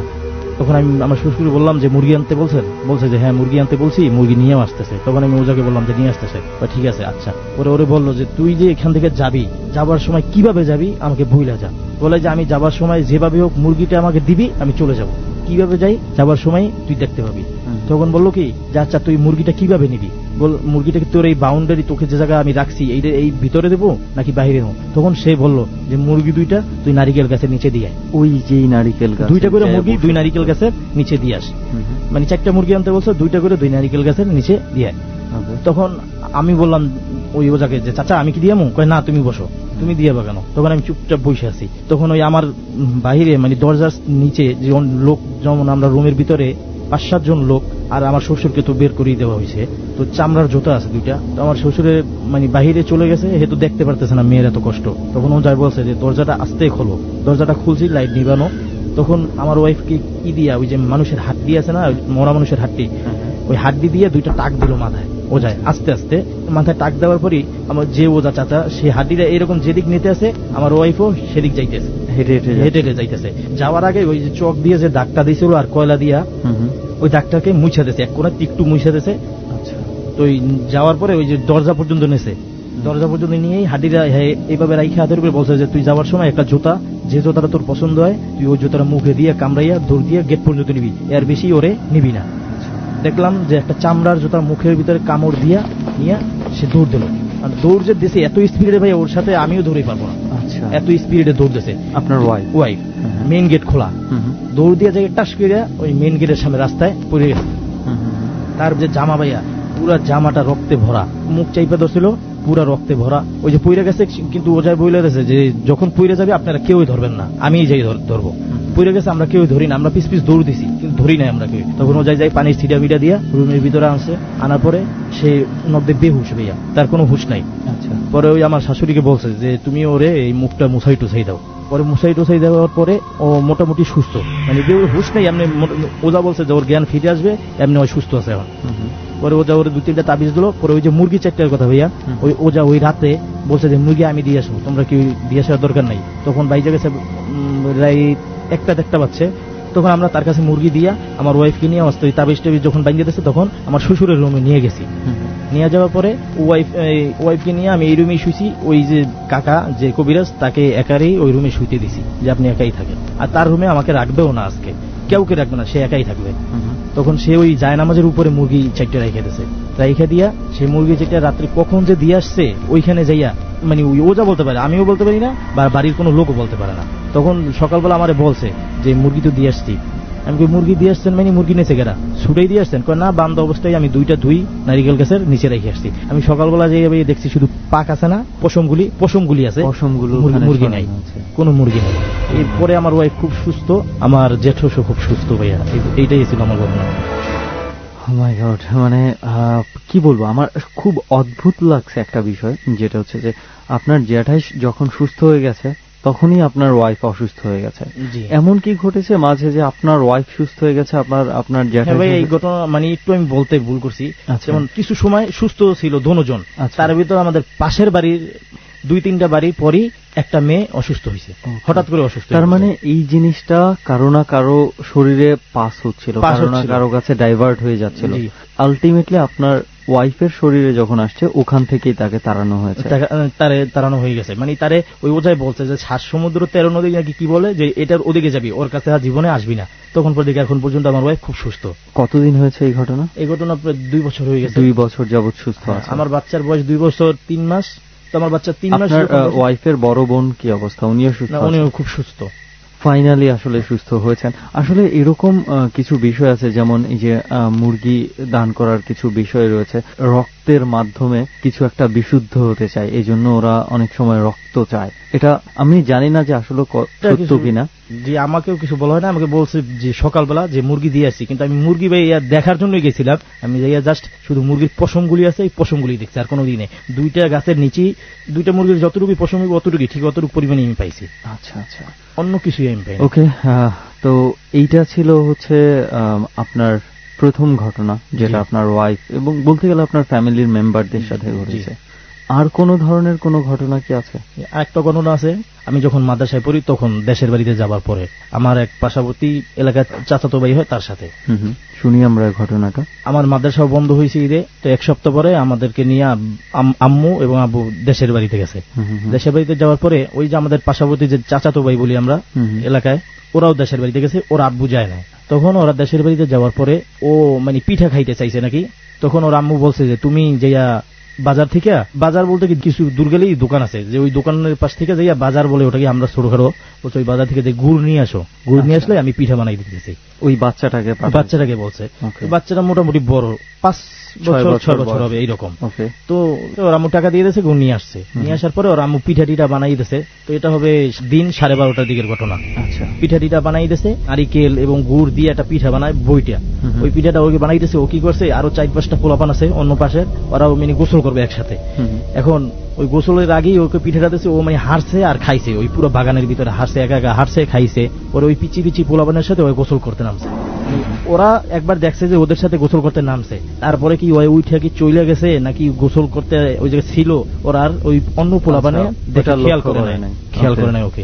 কিন্তু বেলা যখন 2টা-3টা বাজছে তখনই তার মায়ের অনুভব হয়েছে যে আমার ছেলে কই। আচ্ছা, সে ওই পোলাপান যারা ওর সাথে খেলাধুলা করে ওদেরকে জিজ্ঞাসা করছে যে ওকে দেখছো, ওর নাম ছিল অলি, যে অলিকে দেখছো?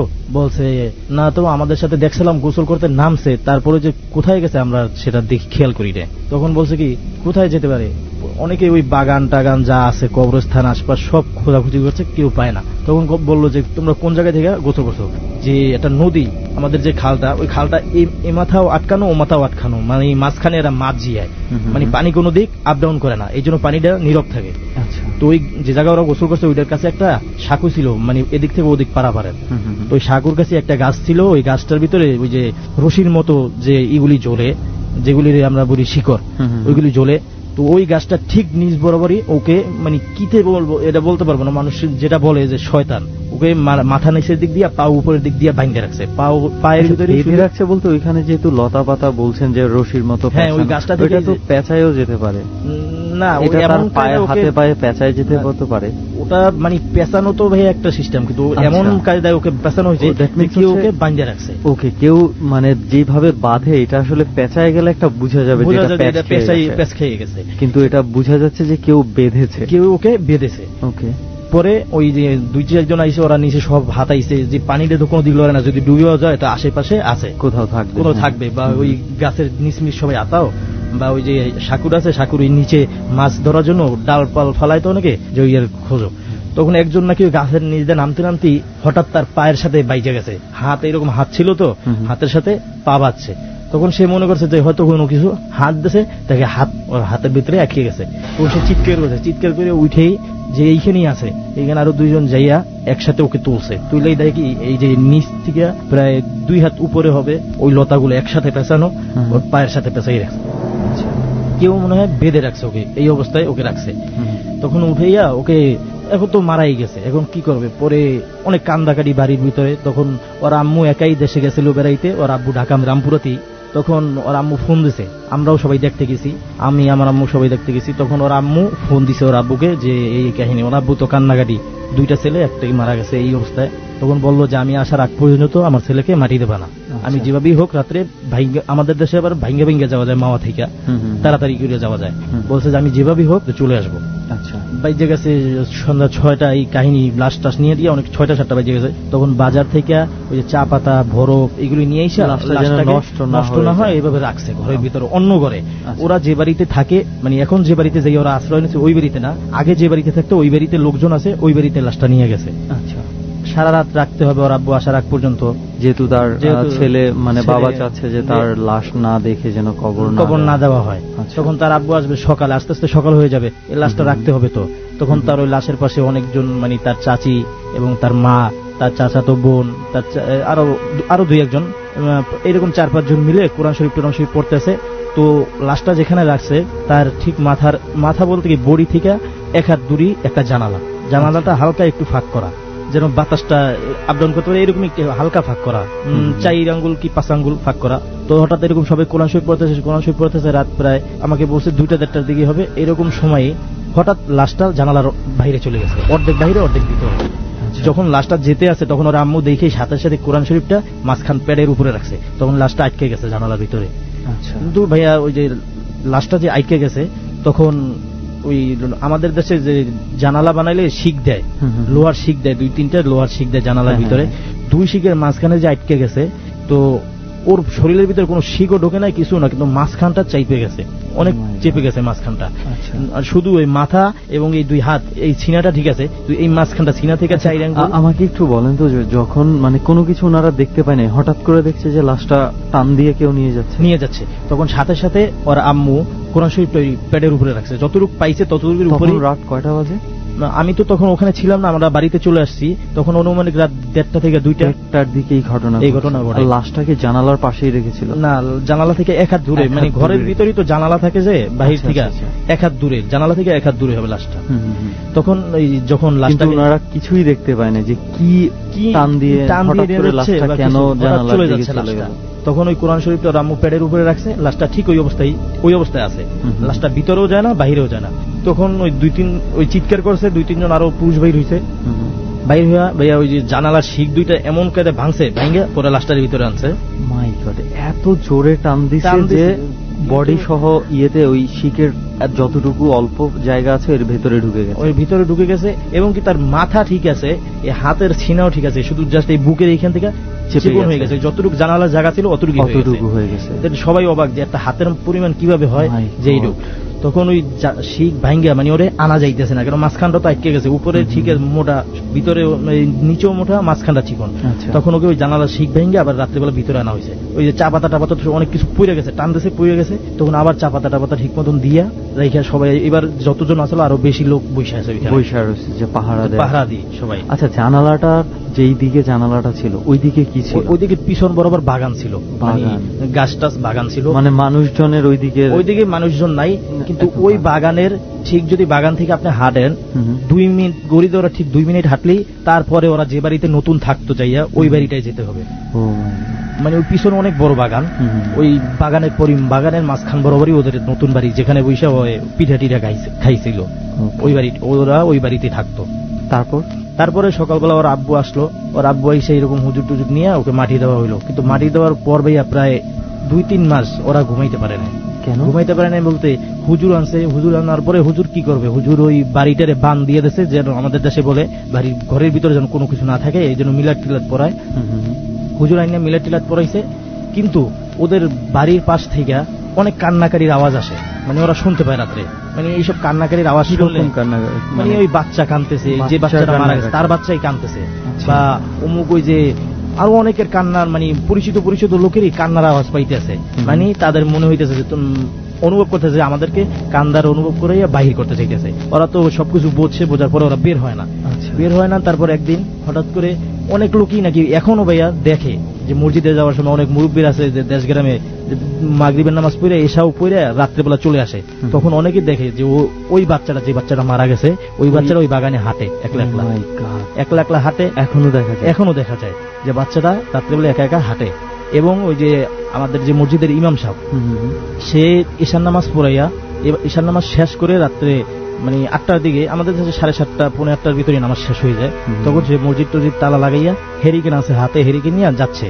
তো ওই যে নদীটার কথা বললাম যে যেখানে ওর লাশটা পাওয়া গেছে, সাকু, ওই তার ওই পারি তার বাড়ি, সে সাকু পাড়াই যাইতে হয়। সে দেখতেছে কি যাওয়ার সময় ইমাম সাহেব মানুষ, তার মনে হুজুর মানুষ তো, সে অনেক কিছু পারে, সে তবু ওই হেরিকেন নিয়ে একা একা যাচ্ছে, জোরে জোরে সুরা পড়তে পড়তে চলে যাচ্ছে, তার মনে ভয় না, নামাজ পড়ার শেষ। তারপরে সে দেখতেছে কি যে ওই বাচ্চারা সাকুর এপার একবার আসে ওপার একবার যায়, এইদিকে একবার আসে, মানে নদীটার এইদিকে একবার আসে ওদিকে একবার যায়, ওই বাচ্চাটাই। তখন সে হঠাৎ করে এই জিনিসটা দেখে, তার তো সুরা টুরা সবই বন্ধ, মুখ থেকে সেই চিৎকার করে ফেলাইছে সে। আর ওই সে যখন এই সব বিষয়ে তার অনেক অভিজ্ঞতা, সেই ভয় পাইছে, নিজেই ভয় পেয়ে গেছে, সে নিজেই ভয় পাইছে।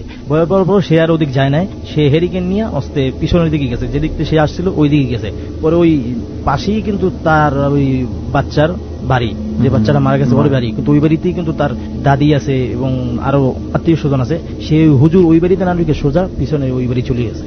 সবাই জানে যে এই বাড়িটার আশেপাশে কিছু একটা আছে। ওই বাচ্চারা অনেকে দেখতে পায় ভাইয়া, অনেকে, মানে 100-র ভিতরে 80% লোকই ওই বাচ্চাটাকে দেখতে পায়। এই ঘটনাটা ভাইয়া এই পর্যন্ত বলবো সোহাগ ভাই, মানে আমার মানে এই ঘটনাটা শুনে সিরিয়াসলি আমার নিজের শরীরের কাটা দিয়ে মানে গুজবাম করেছে। আমি এই ঘটনা, আমি এরকম ঘটনা অনেকদিন পর শুনলাম, মানে যখন ইমাজিন করে আমি নিজেই ভয় পেয়ে গেছি অনেকটা। আর এরকম জায়গার মধ্যে বসে কে না ভয় পাবে, মানে কি বলবো। এই যে আমরা বলি না যে অনেক সময় অনেকেই বিশ্বাস করতে চায় না অনেক কিছু, যেমন ইমাম সাহেবের কথা আপনি বললেন, সে অনেক কিছু জানে এই বিষয়ে, সে অনেক অভিজ্ঞ, সে পর্যন্ত ভয় পেয়ে গেছে। আসলে এমন কিছু সিচুয়েশনে যদি পড়ে যায় কেউ, তাহলে অনেক সাহসও হয়তো কাজে লাগে না, মানে নিজের নিয়ন্ত্রণ আর নিজের কাছে থাকে না তখন। যাই হোক, অনেক ধন্যবাদ সোহাগ ভাই, মানে আপনি আমাদের এই জার্নিতে এসে এই ঘটনাগুলো শুনিয়েছেন। আমরা আশা করব যদি আরো কোনো ঘটনা আপনার থাকে কোনো এক জার্নিতে, হয়তো বা আপনাকে আবারও পাবো আমরা। তো বন্ধু, ঘটনা তো শোনা হলো, মূল ঘটনা তো বাকি রয়ে গেল। মানে কি জন্য কেন আমরা এখানে এসেছি আসলে আরেকটু বুঝিয়ে বলা দরকার স্পটের ব্যাপারে আমাদের শ্রোতা বন্ধুদের। আর সেটা হচ্ছে যে আমরা আজকে যে জায়গাটায় আছি, সেই জায়গাটায় সচরাচর কেউ যে থামে না, সেটার জন্য ভৌতিক কোনো কারণের দরকার নেই। এখানে মানুষ থামে না, কারণ এই জায়গাগুলো হচ্ছে মোটামুটি রেল লাইনের পাশের অবশিষ্ট জায়গা, যেগুলো তেমন কোনো কাজে ব্যবহারও করা যায় না, কিংবা ব্যবহার করার মতন অবস্থান এখনো হয়নি। কিন্তু একটা লোক রাত্রে 2:30-3টার সময় এখানে কেন আসবে, সেখানেই আমাদের ঘটনা। এবং ঘটনার শুরুটা হয়েছিল একটা খুবই সাদামাটা একটা ঘটনা দিয়ে, একটু ফিল্মি একটা ঘটনা দিয়ে, রাইট। কিন্তু এটার এন্ডিংটা হয়েছে সম্পূর্ণ টোটাল একটা ডিফারেন্ট জিনিস দিয়ে। আজ থেকে বেশ কয়েক বছর আগের ঘটনা এটা। এই ট্রেন স্টেশন দিয়ে একজন দম্পতি যাচ্ছিল এবং তারা নিউলি ম্যারিড কাপল, রাইট। প্রথমবার তারা ঈদ করতে যাচ্ছিল, বাড়ি যাচ্ছিল। সো হাজবেন্ড নেমেছে স্টেশনে কোনো কিছু একটা কেনার জন্য, এবং সেই স্টেশনের নাম হচ্ছে আমরা যেখানে নেমেছি উল্লাপাড়া রেল স্টেশন। তো ওখানে নেমে সে কোনো কিছু কিনতে যাচ্ছে এবং হয়তো সে একটু অন্যমনস্ক হয়ে গেছিল বা একটু ওভার কনফিডেন্স ছিল, কিছু একটা এরকম ছিল। সব মিলিয়ে সে মানে একটু কনফিউজ ছিল আর কি, যেহেতু জায়গাটাও চেনে না, এখানে ট্রেন কতক্ষণ থামবে না থামবে এগুলো তার কোনো আইডিয়া ছিল না। তো ঠিক এই সময়ে ট্রেনটা ছেড়ে দেয় এবং সামহাও সে ট্রেনটা মিস করে ফেলে এবং ট্রেনের পেছনে সে দৌড়াতে দৌড়াতে অনেক দূর পর্যন্ত চলে যায়। অনেক দূর, এবং অনেক দূর বলতে আসলেই অনেক দূর। এবং সেই অনেক দূরটা দৌড়াতে দৌড়াতে এমন একটা জায়গায় এসে যে থামে, যে জায়গাতে আমরা এখন বসে আছি। এক্স্যাক্টলি এই জায়গাটা যখন ওই মানুষটি ক্রস করার পরে সে হঠাৎ করে ধাক্কার মতন খেয়ে বোঝে যে সে আসলে মানুষের সঙ্গ থেকে কত দূরে চলে এসেছে, কতটা খালি একটা জায়গায়। এবং সে ভৌতিক না, সে চোর ডাকাতের ভয়ে আতঙ্কিত হয়ে যায়। প্রথমে মানে যে কোনো মানুষকে এই আতঙ্কটাই পেয়ে বসবে প্রথম দিকে। এবং তারপরে যে ঘটনাটা ঘটে সেটা হচ্ছে সে বুঝতে পারে সে অনেক দূরে চলে এসেছে এবং সে আবার পেছনে হাঁটতে শুরু করে, এবং পেছনে যখন হাঁটতে শুরু করে তখন সে একটা ভয়ানক বিপদের মধ্যে পড়ে।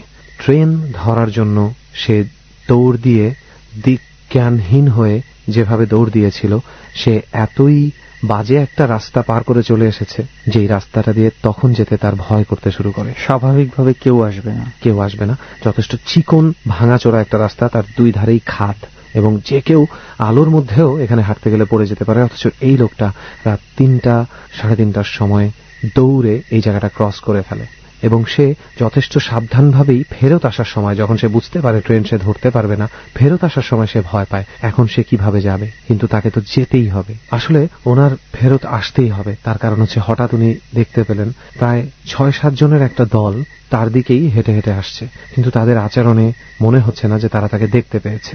তাদেরকে ঠিক মতন দেখাও যাচ্ছিল না, কালো কালো 6-7টা অবয়ব মাত্র। এবং এটা দেখে সে ডাকাত বা চোরের দল ভেবে সে মোটামুটি লাইফের রিস্ক নিয়েই ব্রিজটা পার করে। ব্রিজটা পার করে এখন এই মুহূর্তে আমরা যেখানে বসে আছি এই ওয়ালের সামনে এসে, এই জায়গাটার কাছাকাছি এসে সে দেখতে পায় অপোজিট দিক থেকে ওই 6-7 জন লোক আসছে। একটু আগে যারা তার পেছনে ছিল তারা সামনে থেকে আসছে।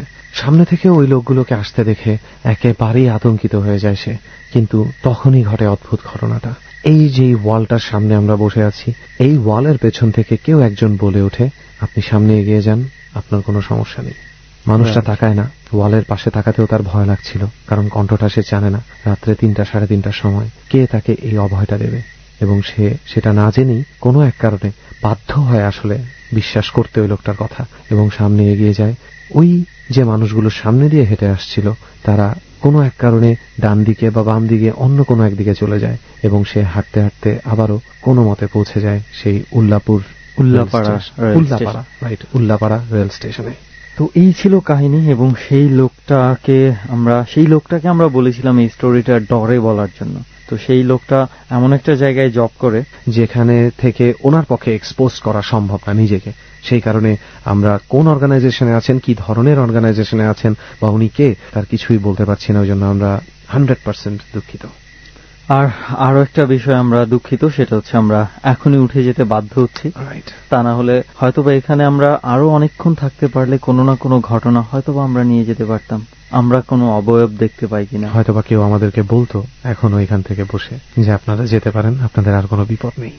তো চল আজকের মতো উঠি। ডর মানে ভয়।